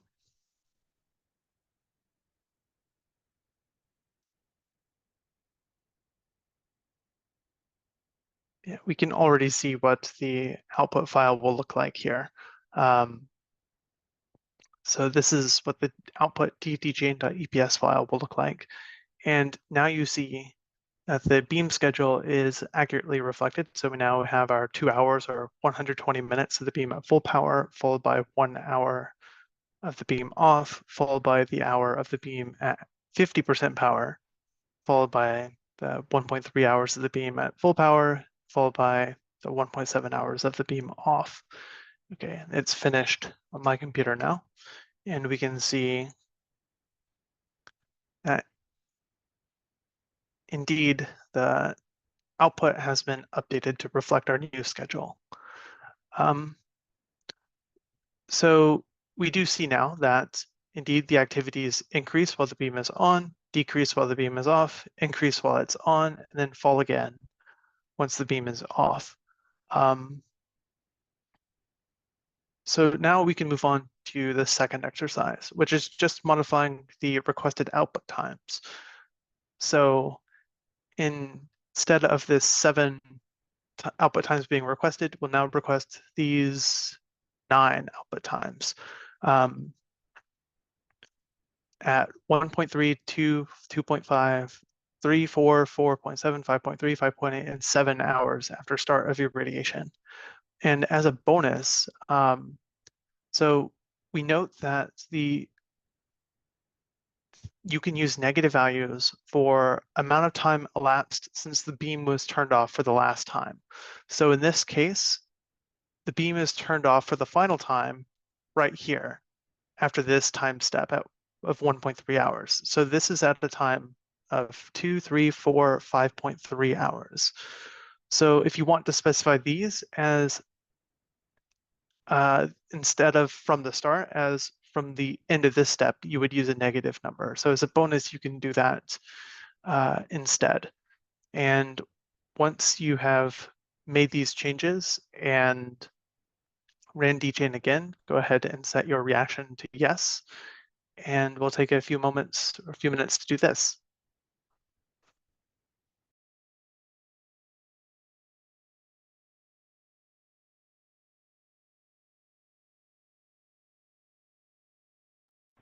Oh, actually, maybe, Oguasan, do you think we should go ahead and take a break? I realize the last one was at 2. Yeah, you're a little right. About 1 hour passed, so let's have 10 minutes break.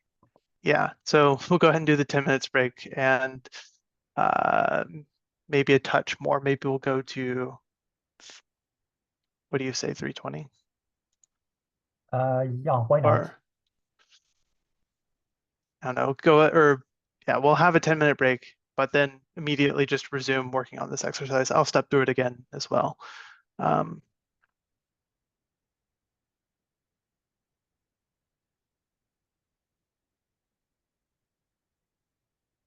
Very good. yep.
Okay, I guess we can get back to it, but we're still in the middle of exercise 2, I suppose.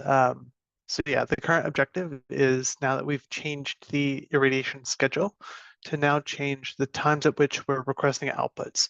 So these times will end up lining up with the breaks and midpoints of our irradiation schedule. But once you have changed the output times to this list of 9 values, and if you want, use negative values for the final 2, go ahead and run ttchain and set your reaction to yes.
Okay, I will go ahead and work through this one.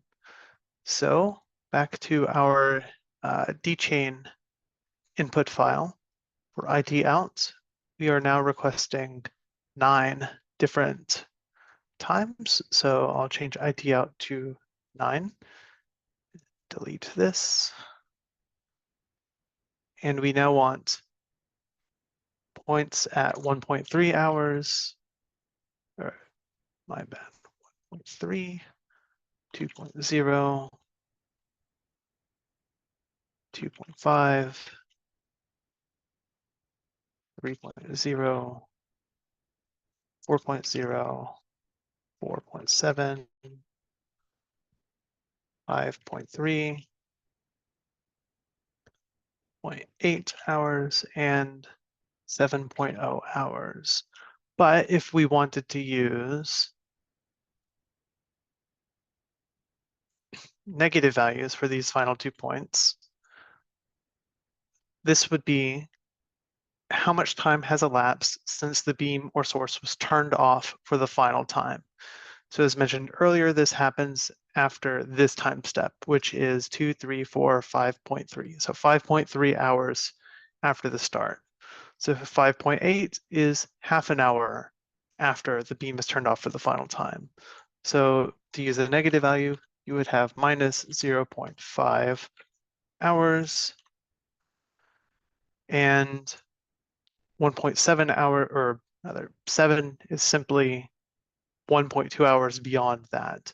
So then this last one would be minus 1.7 hours. And we can run that through dchain.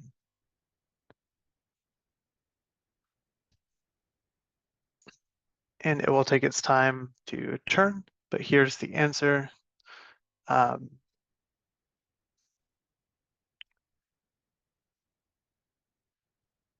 dchain up and put him down here. So now we can see that our requested output times kind of line up with the change of our beam schedule, and we confirm indeed activity rises while the beam is on, falls while the beam is off, rises while the beam is on, and falls while the beam is off. And just as a note, we do see that cell 1 basically dominates the activity, and this is the tungsten region of our three-piece target. And that's what we'll be looking at later in the lecture. But we'll go ahead and wait for dchain to run here.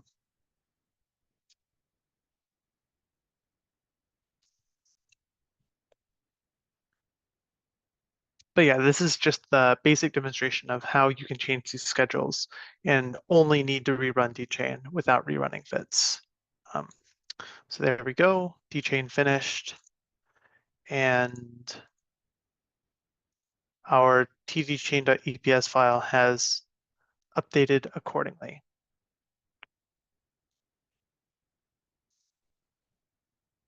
So this is the diagram I mentioned earlier. So this is kind of illustrating these different parameters. So in parentheses are the names of the parameters within dchain, and without parentheses are the names of the parameters in fits. So it's called time evo and fits and IT step in dchain, and out time and fits and IT out in dchain. So I see the chat question. Cell 3 is different. What is the cause? So the activity is much lower here. And if you look back in that YZ track file we had earlier, we see that the proton beam stops in the water region.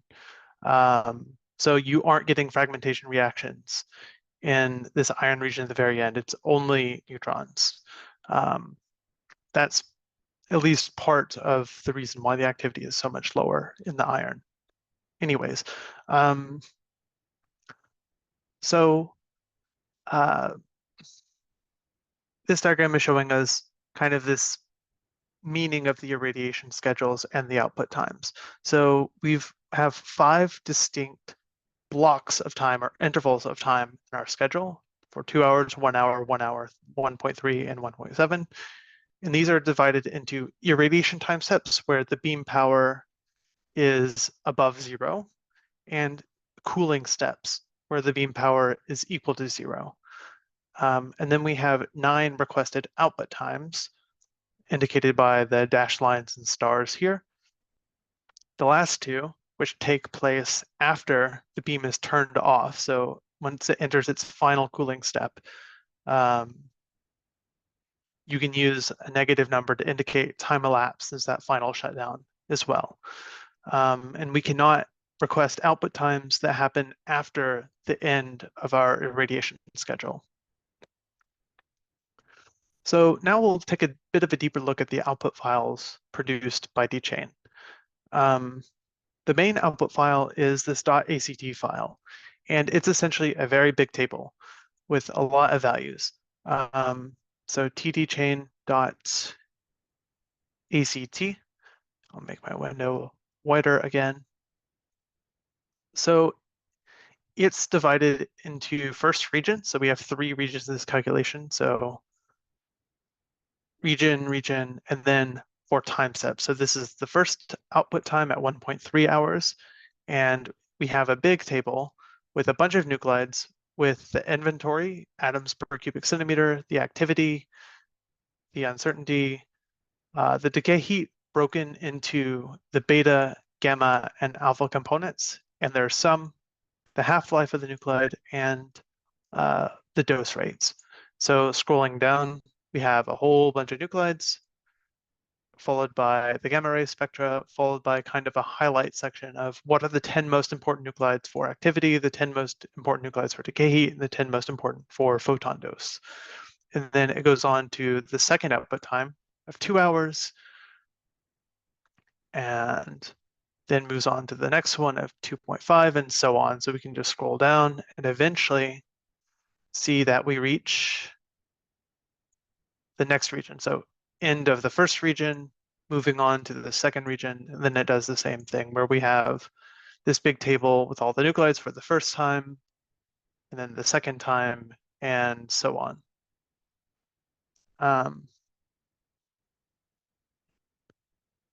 So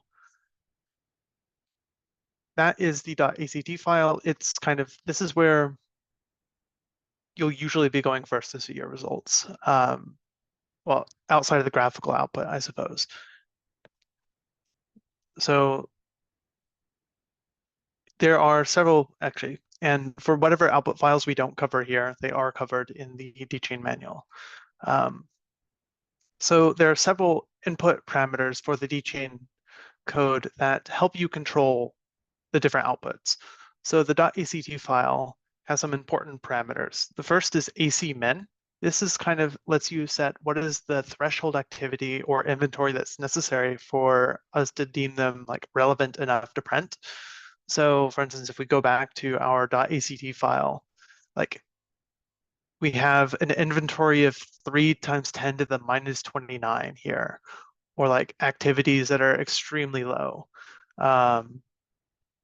Like just scrolling back up to the top, I guess, like, okay, here we have an activity of 2 times 10 to the minus 20. This is not going to be significant for our output. We could probably set this threshold to be substantially higher to filter out kind of useless output nuclides. If you are interested in seeing what stable nuclides are depleted or produced, you can turn on the iStable parameter to print out stable nuclides. So they'll also appear in the same table, but it'll just have the inventory, and not any activity or anything. You can change the group structure of the gamma ray spectra.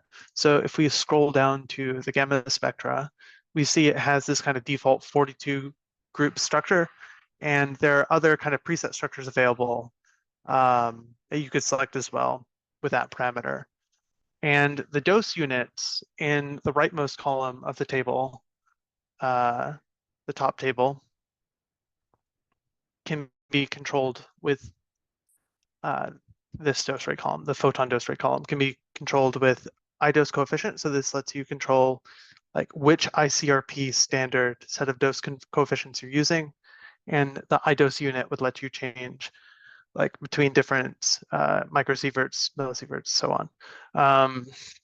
And then quite importantly are your choice of cross-section and decay data libraries. I guess this is cross-section, decay data, and fission yield libraries. So by default, dchain employs kind of hybrid libraries that prefer GENDL data, then INDEF data, and then some of the European libraries.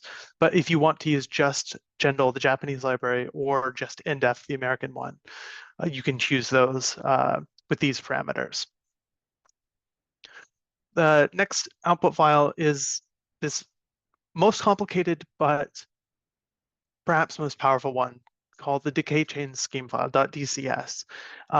What's listed here is actually not from this simulation. This is from the manual, but it shows how each nuclide is produced and destroyed. So it has a ton of information. It can be used to tell us exactly what reactions are contributing for all transmutations in a simulation and their inventory contributions. So it's enabled by iWrite chain equals 1, which is enabled by default. And there's a bunch of information about it in the dchain manual, but we'll go into a bit of detail here. So basically, each chain, decay chain, ends in some nuclide of interest or final output nuclide. And you can see within each time step for each decay chain how much that decay chain contributes to the change in inventory of that nuclide. And if you have this extra parameter, iWrite chain dt equals 1 on, it print some extra rows, which shows you for the decay chain. So in this case, it ends in argon 39. And so, it's constructed this chain of 3 beta minus decays. And you can see specifically what are the contributions of the sulfur 39 decay or production from the beam on the final inventory of argon 39 in that time step. So it's a very powerful tool for being able to diagnose specifically what reactions are important in your results. So there are some other relevant inputs that control this output file. Similar to AC min from earlier, we have this chain relevancy threshold parameter, which allows you to choose not to print the decay chains, which are not really contributing much to like change in nuclide inventories. So it's similar to AC min. We can toggle the display of the contribution to inventory changes from each reaction with this irate chain DT, so adding these extra rows. Otherwise, it only has this row here and not the 3 beneath it. Irate chain substep displays all calculation steps, including the IDIV substeps. So one thing I didn't mention is that in a D-chain calculation, every irradiation period, so when the beam is turned on, the calculation is subdivided into IDIV's number of subsets. And so the default of this is 50. So D-chain actually, for every time in your schedule where the beam is on, it subdivides it into 50 different little calculations. And if you want to print the change in inventories for each of these substeps in the DCS file, you can, but this is off by default because it makes the file much larger. And quite usefully, we have a parameter called irate chain nuke, which lets you tell it to only print chains that end in some particular nuclide or nuclides that you care about. So this can make the file much smaller and only contain the information that is of most interest to you. And then we have the graphical output file, the .eps file. So dchain outputs a .ang file, which is simply like an angel input file. This is like the software that's producing these .eps PostScript files for us. So the graphical output contains induced activity, decay heat total, and then the beta, gamma, and alpha components of that total decay heat, and the dose rate. So for the decay heat, this assumes like all the energy is deposited in the same region in which it was spawned, which is perhaps true for alpha and depending on the material betas, but probably not true for gammas. And the same goes for dose. For dose rate, it assumes that the gamma dose is deposited locally. And well, actually, the dose rate is instead calculated by using ICRP fluence to dose conversion coefficients. So down here, we have ICRP 116 and 74, and they have a list of fluence to dose conversion coefficients, which are then matched against the emission energies for each nuclide in your output. So you can modify these plots as well. This parameter iang beam power toggles the display of the beam power schedule. So these are these like pink bars showing how the beam power changes with time. If you don't want them, you can turn it off with this parameter. And we have 3 other parameters that can only be changed within the dchain input file, but not in TDchain. This allows you to toggle which regions, some of them, all of them, or the sum of them, all of them, what are displayed. You can have it plot particular nuclides summed over all regions, and there are a variety of other plotting options that can be controlled as well. So before we move on, there's one more important note to make about how dchain works. So every single reaction that dchain considers will fall into one of 3 different categories. A decay reaction, which uses dchain's decay data libraries, a neutron-induced reaction for neutrons below 20 MeV. So this is using the T-track tele generated by TD-chain, along with D-chain's neutron activation cross-section library. And then there's everything else, which is coming from the T-yield tally created by D-chain, TD-chain. The J-mode parameter in D-chain allows you to control which of these three are considered in a given D-chain calculation. So by default, J-mode equals 2, and all of them are considered. But if for whatever reason you only wanted to look at decay alone or decay plus neutron-induced reactions, but not the everything else category, you could do this with various J-mode settings.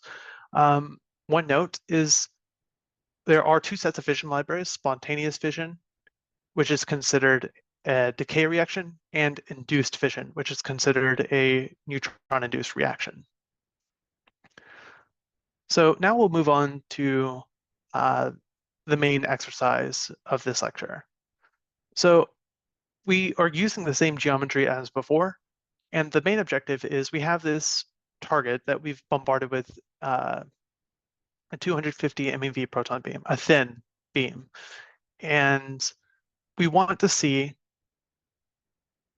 if we irradiate this target for 10 minutes and then let it cool for 5 minutes, what will the dose in the room containing the target look like? So we didn't quite explore this earlier, but there was also a room geometry.eps file that was generated where we had just the target floating in space, completely surrounded by void. So we want to see what will the dose look like in the room after the target's been irradiated for some time and then cooled for some time. And we will also consider two different methods of doing this. We'll first start with region mesh in the tungsten target. So assuming the activation is homogeneously distributed throughout the tungsten region, and then we'll use an XYZ mesh to look at the actual spatial distribution of the activation within the tungsten target region. So this is our three-step calculation where you first run fits to model the high energy reactions, then you use D-chain to model how the inventory of nuclides changes with time, and then outputs the decay radiation spectra, and then you feed that back into fits to do a dose calculation. So at the very beginning of this lecture, we did run step 1 here. So now we just need to do steps 2 and 3.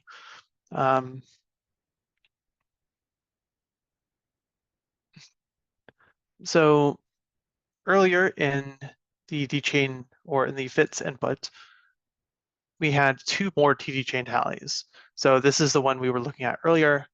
And now we have one called W tungsten, W underscore reg underscore target dot out. And then there was another one beneath that where it's W XYZ target dot out. So we'll start with the W underscore reg underscore target dot out, the region mesh one. I can make this a bit smaller again.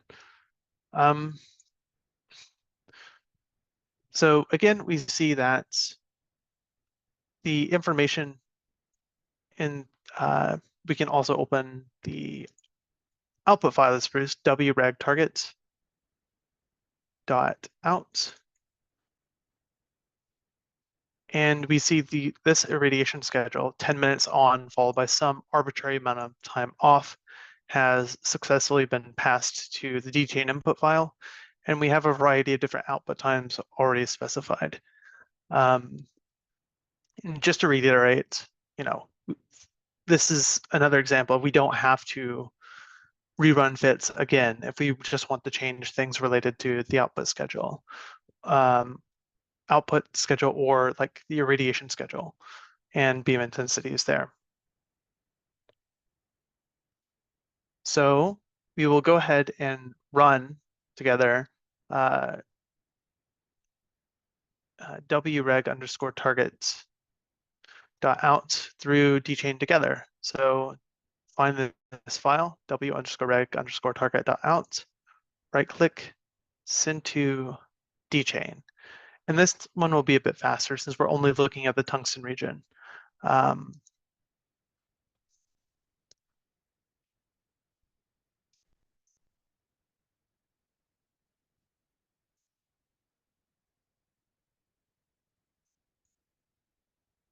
There we go.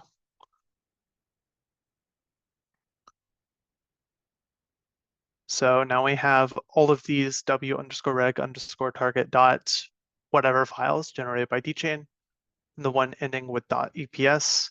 We have our activity, decay heat, and so on. So we see activity increases for the first 10 minutes while the beam is on, and then diminishes once the beam is turned off.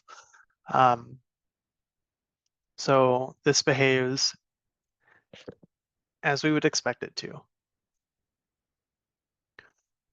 So we'll look at one more output file I didn't cover earlier, which is this .pht file containing the gamma spectra. This is formatted quite similarly to the .act file, this main output file, where it first goes by region and then by output time.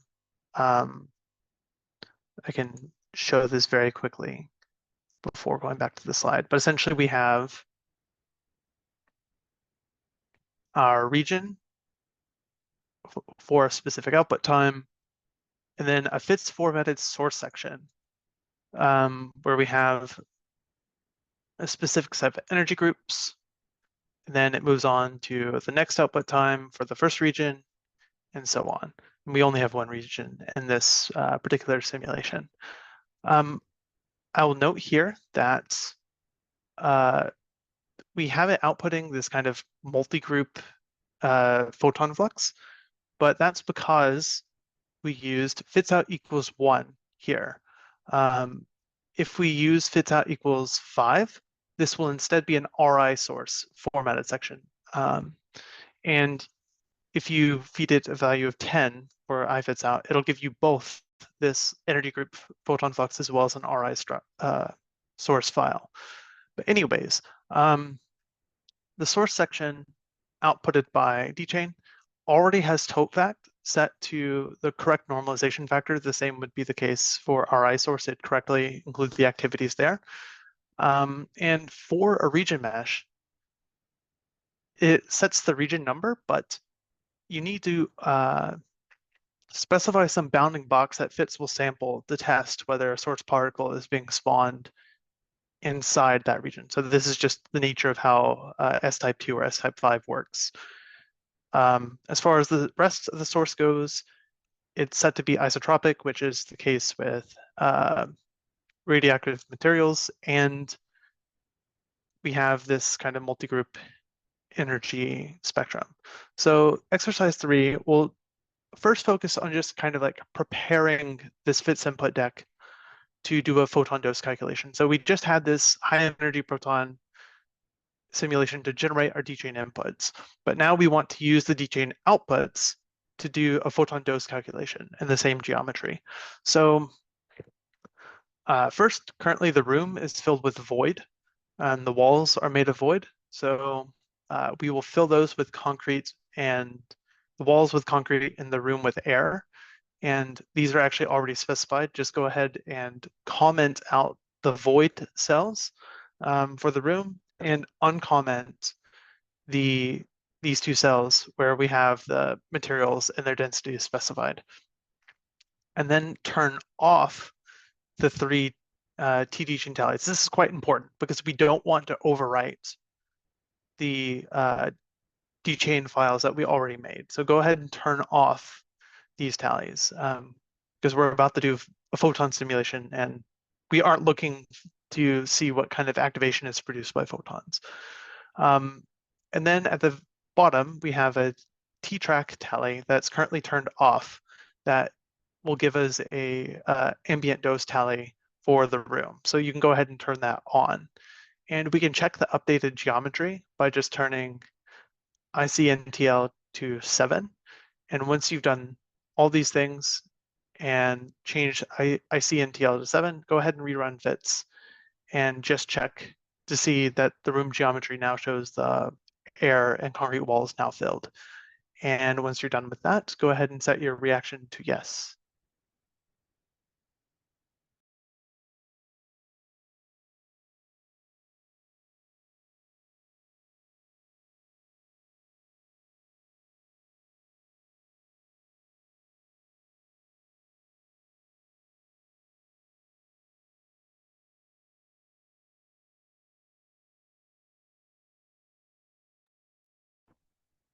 Yeah, so I see some discussion in the chat about uh, the dose printed by dchain. I should have made a note of this earlier. Um, so the dose value printed in the .act file and in the graphical output for dchain, I would more take this as a general measure of like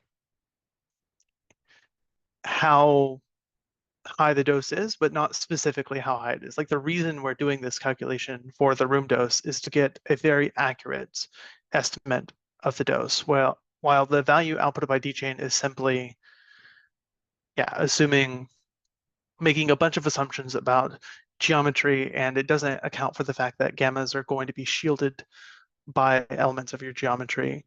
Um, it's more just like a first order approximation of how activated the material is, I guess.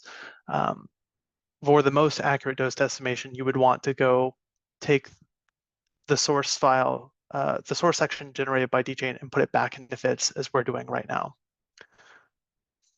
But anyways, we'll go back to the exercise and give a few minutes for this.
Okay, I will go ahead and step through this example.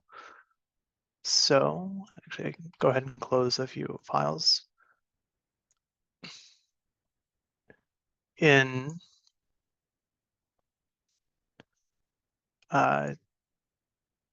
dchain.inp, we will first fill the room, adjust the cell section. So previously we had the room and the walls filled with void.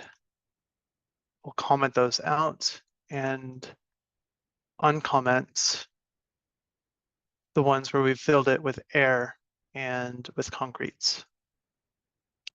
Then the second one was to turn off our 3 TD chain tallies. This is quite important. We really do not want to overwrite our output from earlier from the proton beam. So we turn off the 3 TD chain tallies, and then we will turn on this T-track tally, which will give us the ambient dose equivalent map in the room. And then we'll check the updated geometry by turning this ICNTL to 7. And then we will go ahead and rerun this through fits. This will be fast because this is just a geometry tech.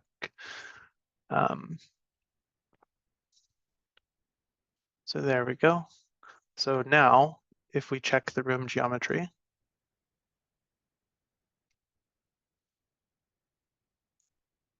it's now properly filled in with concrete and air.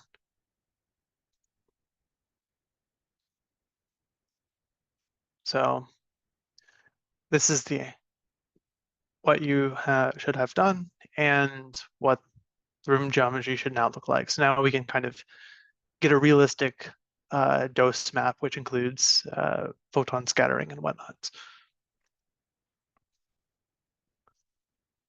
So now that we have the FITS file prepared for doing this dose calculation, let's go ahead and do the dose calculation. So in the parameter section, we will first increase the number of histories with mass casts up to 100,000 and change the IC and TL back to 0 for normal calculation. And this is because photons are much faster to transport than high energy protons. So we can increase the number of histories and get a nice looking picture in a short amount of time still. We'll want to turn off the original source section, the one with the 250 MeV protons. So we'll turn this source section off and then insert a new source section. So this will come from the .pht output file. So we had w_reg.pht, and this contains a bunch of different source sections for different output times. So select the source section corresponding to the output time of 15 minutes or 5 minutes after shutdown, and paste it into the dchain.inp fits input file. And owing to the source type, we will need to draw a box around our source region. So these are the values here. It spans from -4 to +4 centimeters in X and Y, and from 0 to 3 in Z. It's not necessary in general, it's not necessary for this box to be of the exact correct dimensions, but you don't want it to be way larger than the source, or then that could cause you some issues. But anyways, after making these changes to the fits input file, dchain.inp, go ahead and execute fits and change your reaction to yes once you've done that.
Okay, I will go ahead and work through this one now. So going back to dchain.inp, we will change ICNTL to 0, increase max cast to 100,000. We will turn off the proton source, and then we will insert the source from the .pht. So we want the source section corresponding to an output time of 15 minutes. So in w_reg_target.pht, we can scroll down. The first one is at an output time of 60 seconds, and 5 minutes, and then 10 minutes, 11 minutes, and then here, 15 minutes, and then after the last shutdown, 5 minutes. So this is the source section we want. So I will highlight it, copy it, and we'll make some space and paste it into our fits input file. And now we need to draw this box around the source. So it goes from -4 to +4 in the X, -4 to +4 in the Y, and then 0 to 3 in the Z direction. And I believe that is everything. So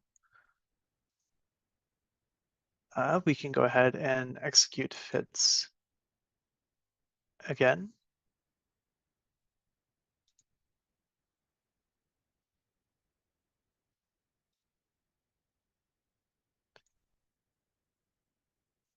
I still have my parallelization on. Okay.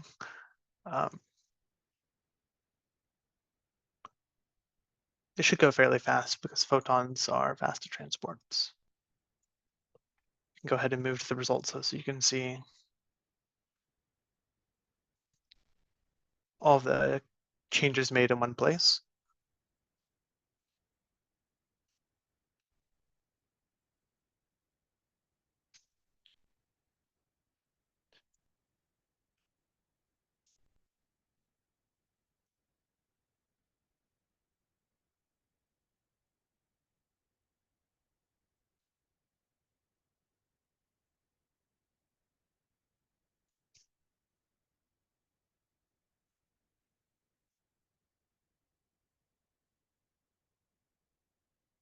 Okay, so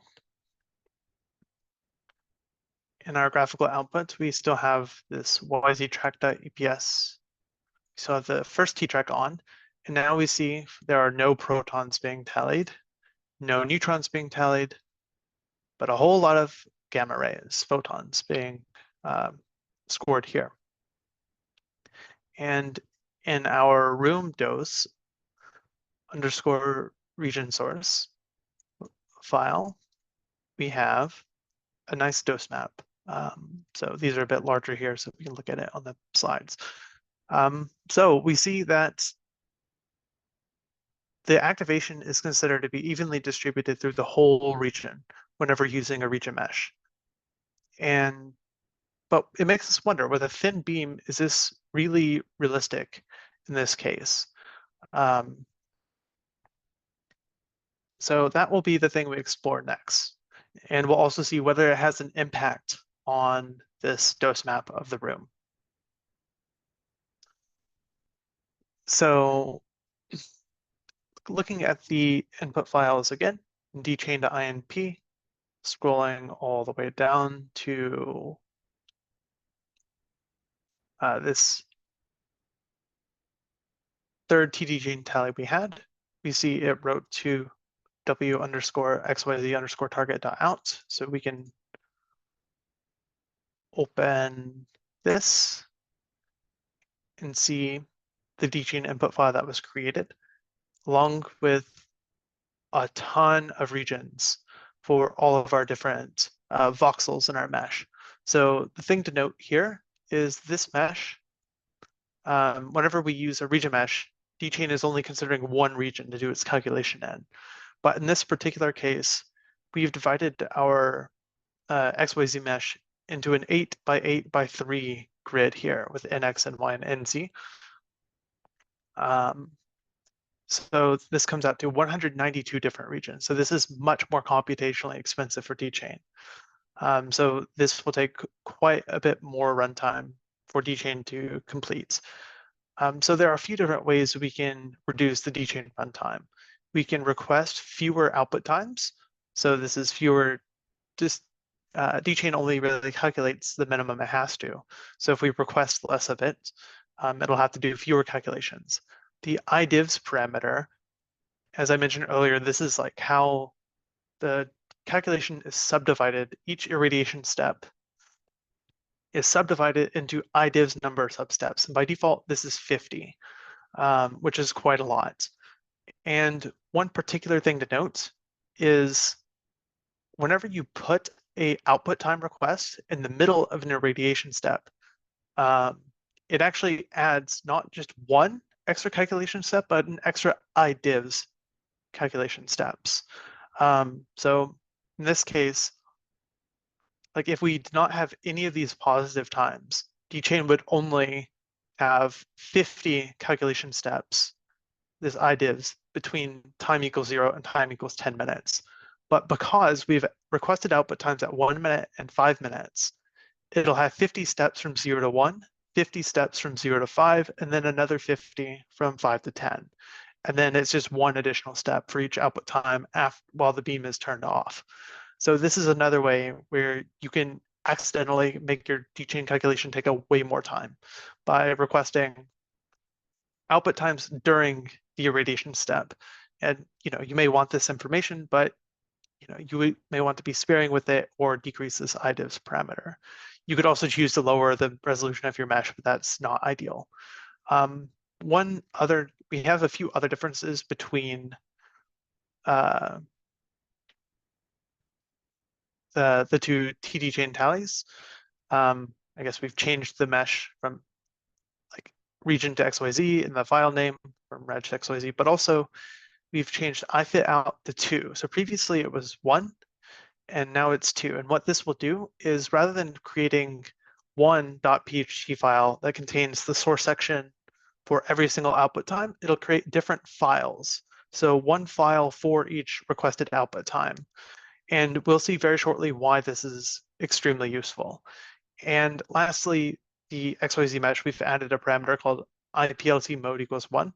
And this will have dchain produce an extra graphical output that we'll see in a little bit.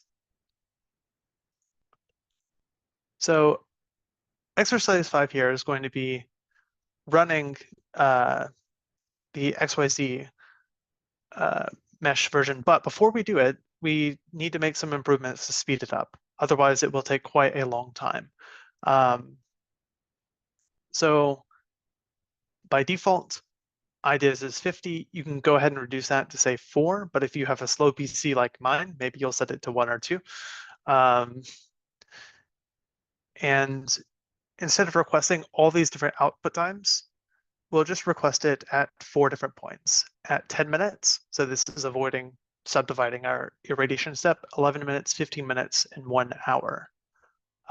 So once you've reduced idivs and reduced the number of output times to just these 4 times, go ahead and run wxyz target.out through dchain again, and set your reaction to yes. And just as a general note, I would generally be careful about reducing idivs. In many cases, it should be fine. But if you think the rate at which nuclides are being produced or destroyed changes quite substantially within a given irradiation time step, I wouldn't reduce idivs too much, but generally it's probably safe. And because this will still take some time, I'll be a little sneaky and go ahead and start the run on my end. But anyways, go ahead and take some time and make these changes and start the dchain run.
So before I go to working through the problem, I'll go ahead and answer some questions about IDIVs in the chat. The default is 50, which is quite conservative. And we're reducing it to quite a small value here. So basically,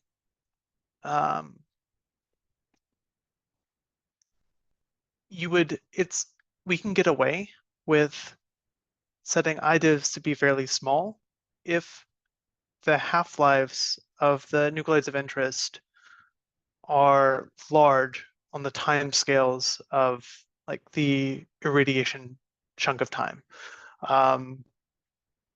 Like in general, I would generally not change IDIVs very much unless it's actually like in this particular case where you have nearly 200 regions and it does slow down the calculation a lot.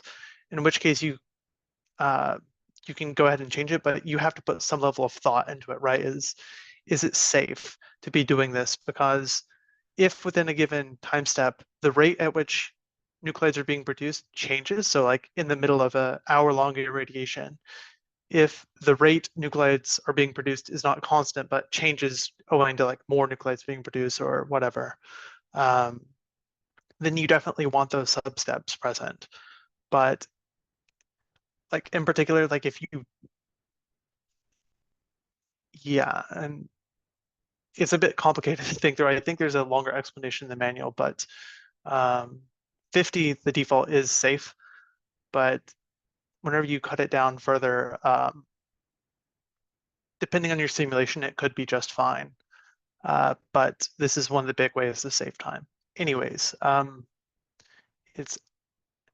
it actually just finished running on my end, but to step through what I did, I had changed my IDIVs down to 2, and then the output times, we want 10, 11, 15 minutes, and 1 hour. So 10 minutes, we'll change IT out to 4, and then that is 10 minutes here, 11 minutes. So 1 minute after our 10-minute irradiation. So 11 minutes, 15 minutes, and then 50 minutes beyond this 10 minutes is 1 hour.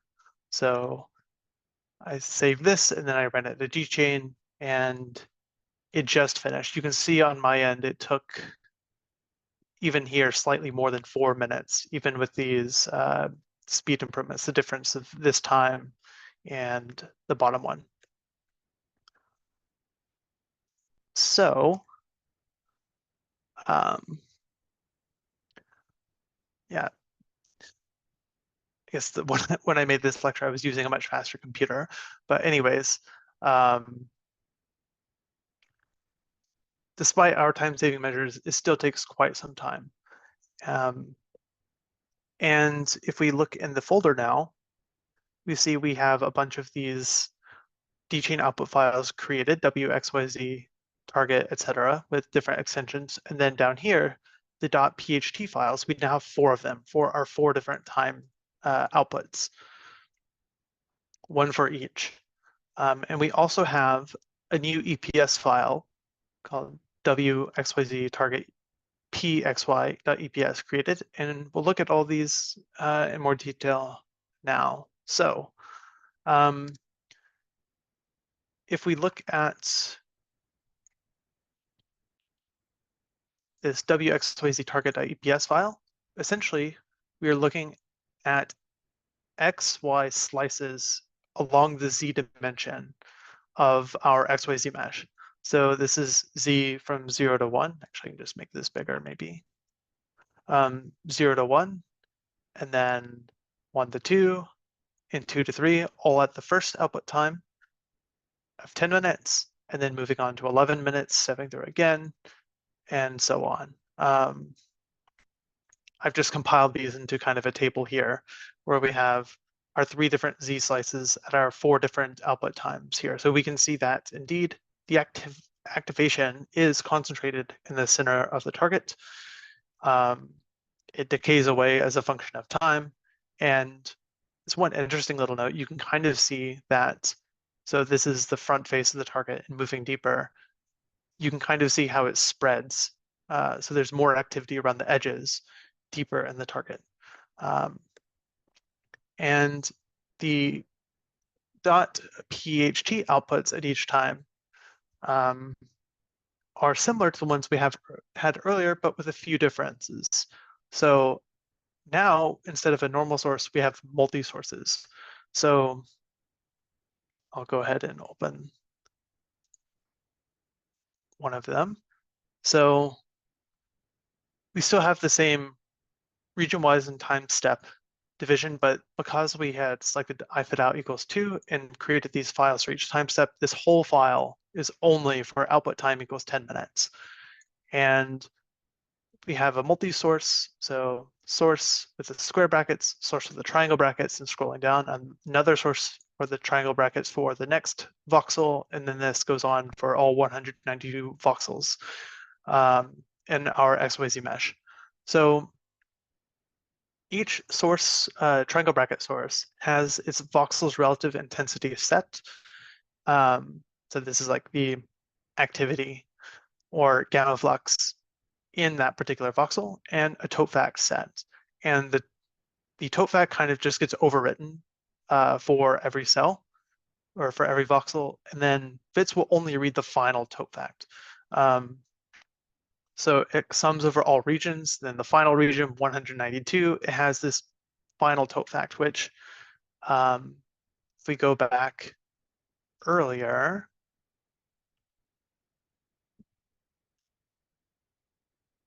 I'm confusing myself a bit here, my apologies, but this totefact was the same as what we had earlier in terms of the total gamma flux. So like the total amount of gamma through the whole tungsten region has been conserved.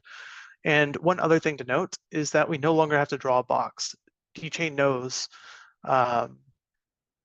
where each voxel is in the XYZ mesh. So it automatically populates this.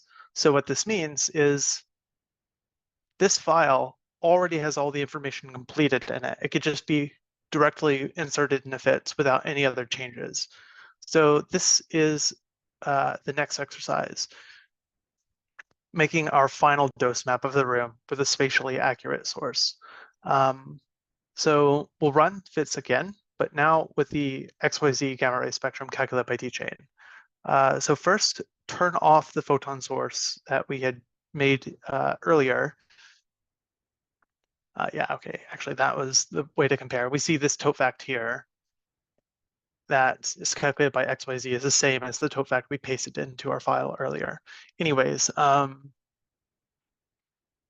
turn off this source section for the region, the single region source, and then use the insert file function to insert the XYZ multi-source for t equals 15 minutes or 5 minutes after shutdown here. So remove the $sign to uncomment it and put in the correct time. And in our file name here for the t-track at the bottom, this ambient dose equivalent room map, go ahead and replace reg with XYZ in the file parameter for this t-track, just so we don't overwrite the other output. So we can compare the two at the end. And once you've made these few changes, go ahead and run Fitz. And yeah, that will be the exercises. And set your reaction to yes.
Okay, I will go ahead and work through this one.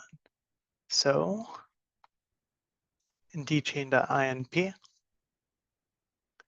we will turn off the photon source from the single region. And we have this insert file already here, so we can delete the comment symbol and then figure out which one it is that we want to insert. So we have these 4 files, and it was the third output time, which belonged to 15 minutes or 5 minutes after the last shutdown. So we will change this to be a 3. And yeah, as the comment here reads, make sure you put this insert file below a section which is not disabled, otherwise it will get skipped. And then we were going to change the name of our T-track tally at the bottom with our dose map.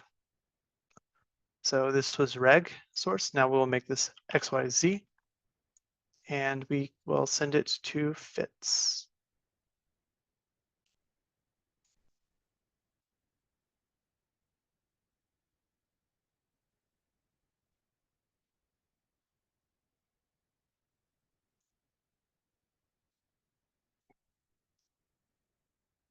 And yes, the question in the chat about to be repeated for other decay times. We already have, you would not need to rerun dchain again, right? You would put all the output times you're interested in your dchain input file, and then you would get these gamma spectra or source sections for each output time you wanted. And then you would have separate fit simulations for each output time. If you wanted a dose map at like 5 minutes after shutdown versus 50 minutes after shutdown versus like a day after shutdown. But you would generate all those gamma spectra in a single dchain run. So fits has completed running, and we get new maps. So going back to yztrack.eps, again, no neutrons or photons or protons, but we do have photons now. And we have our room dose XYZ source. So we have an updated map of the dose. So we inserted file 3, turned the source off, change the file name, and we see that indeed photon emissions are constrained to the area that was highly activated. And furthermore, we see that the tungsten target itself actually contributes a fair amount of shielding. Actually, we'll go ahead and move it to, this is a comparison of the two with mesh equals region and mesh equals XYZ here. You can see the tungsten target itself attenuates a lot of the gammas being emitted from the sides. And this is reflected in the dose map where you can see the dose in the room is kind of suppressed on the immediate sides of the target, and it's lower overall throughout the rest of the room because, yeah, the target itself is attenuating the gammas being emitted. But anyways, this is an example of how you can kind of do this 3-part calculation where you use fits to figure out what nuclides are being produced from high energy reactions and what neutrons are being produced, then how those change the inventory as a function of time, and then at a particular time, how you can get the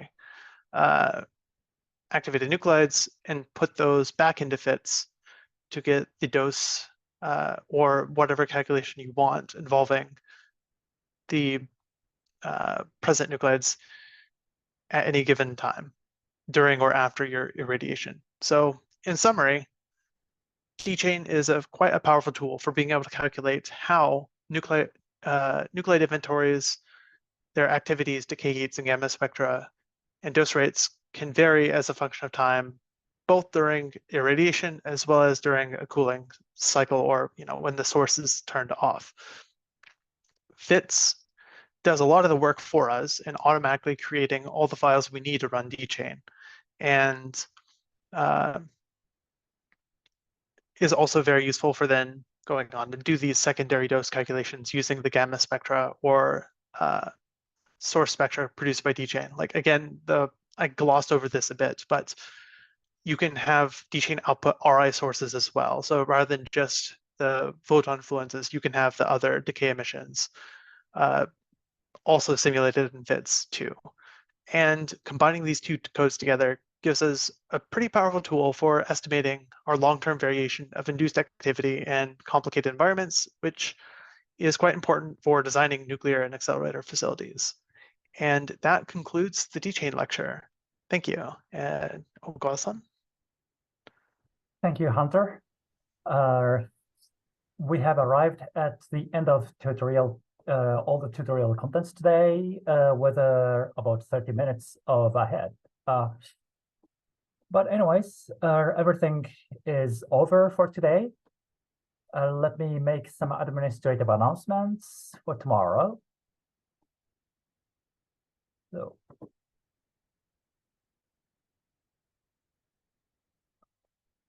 the second half of tomorrow is optional, is dedicated to optional sessions in which you choose the session to participate. Tomorrow, after the first session, you will get a privilege to move to other breakout sessions. So in the first session, everyone will be in the main session, but during the break, during the short break, you can either stay in the main session to take accelerator and shielding design session, or move to other sessions, either session 2 or session 3, which are for a BNCD lecture or X-ray therapy lecture. So at the time being, what I would like you to do is to think of which section to take. The course contents are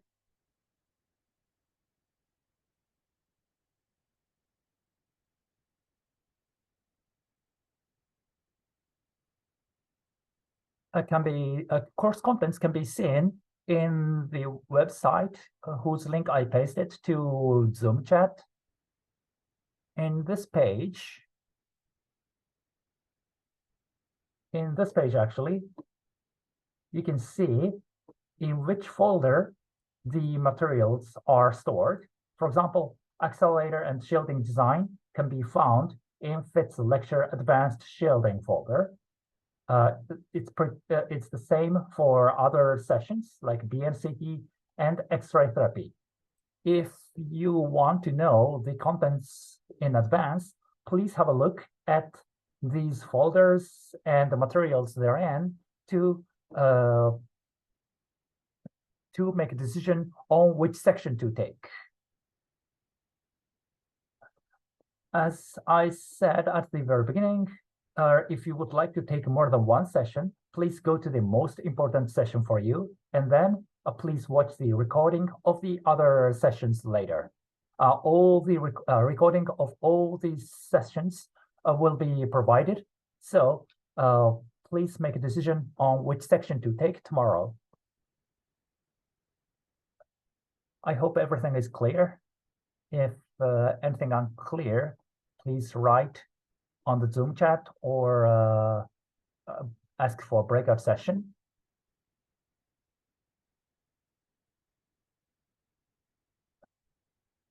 So we are now at the end of day 3. We tutors, as usual, take your questions for some 10 minutes. If you would like to discuss with us, please raise a hand. You can discuss with us in person in breakout sessions. Video and chat files of lectures are available from the website here, whose link I pasted just before. Please answer a survey by Friday from here, from this URL or this QR code. As some of you asked me to change the setup of this survey form. not to require a Google account. And I did it just some hours ago. Hopefully now you can answer this Google survey without having a Google account.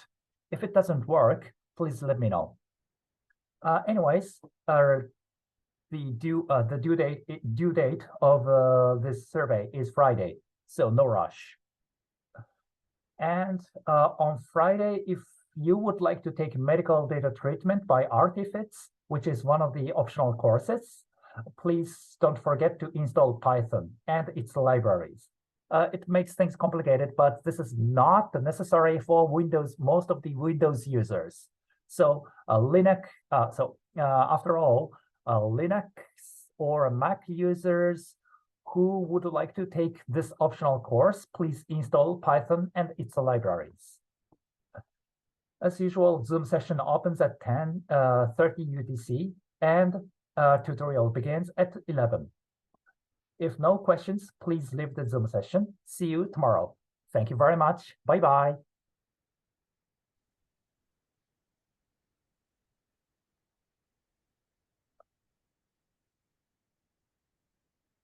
Bye-bye. Thank you very much.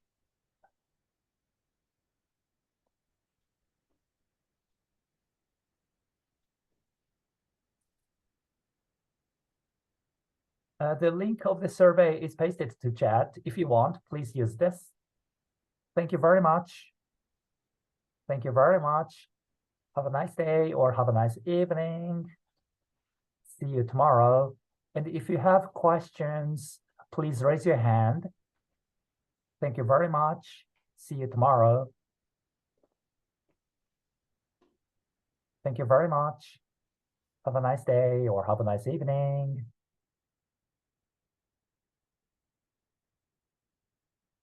See you tomorrow.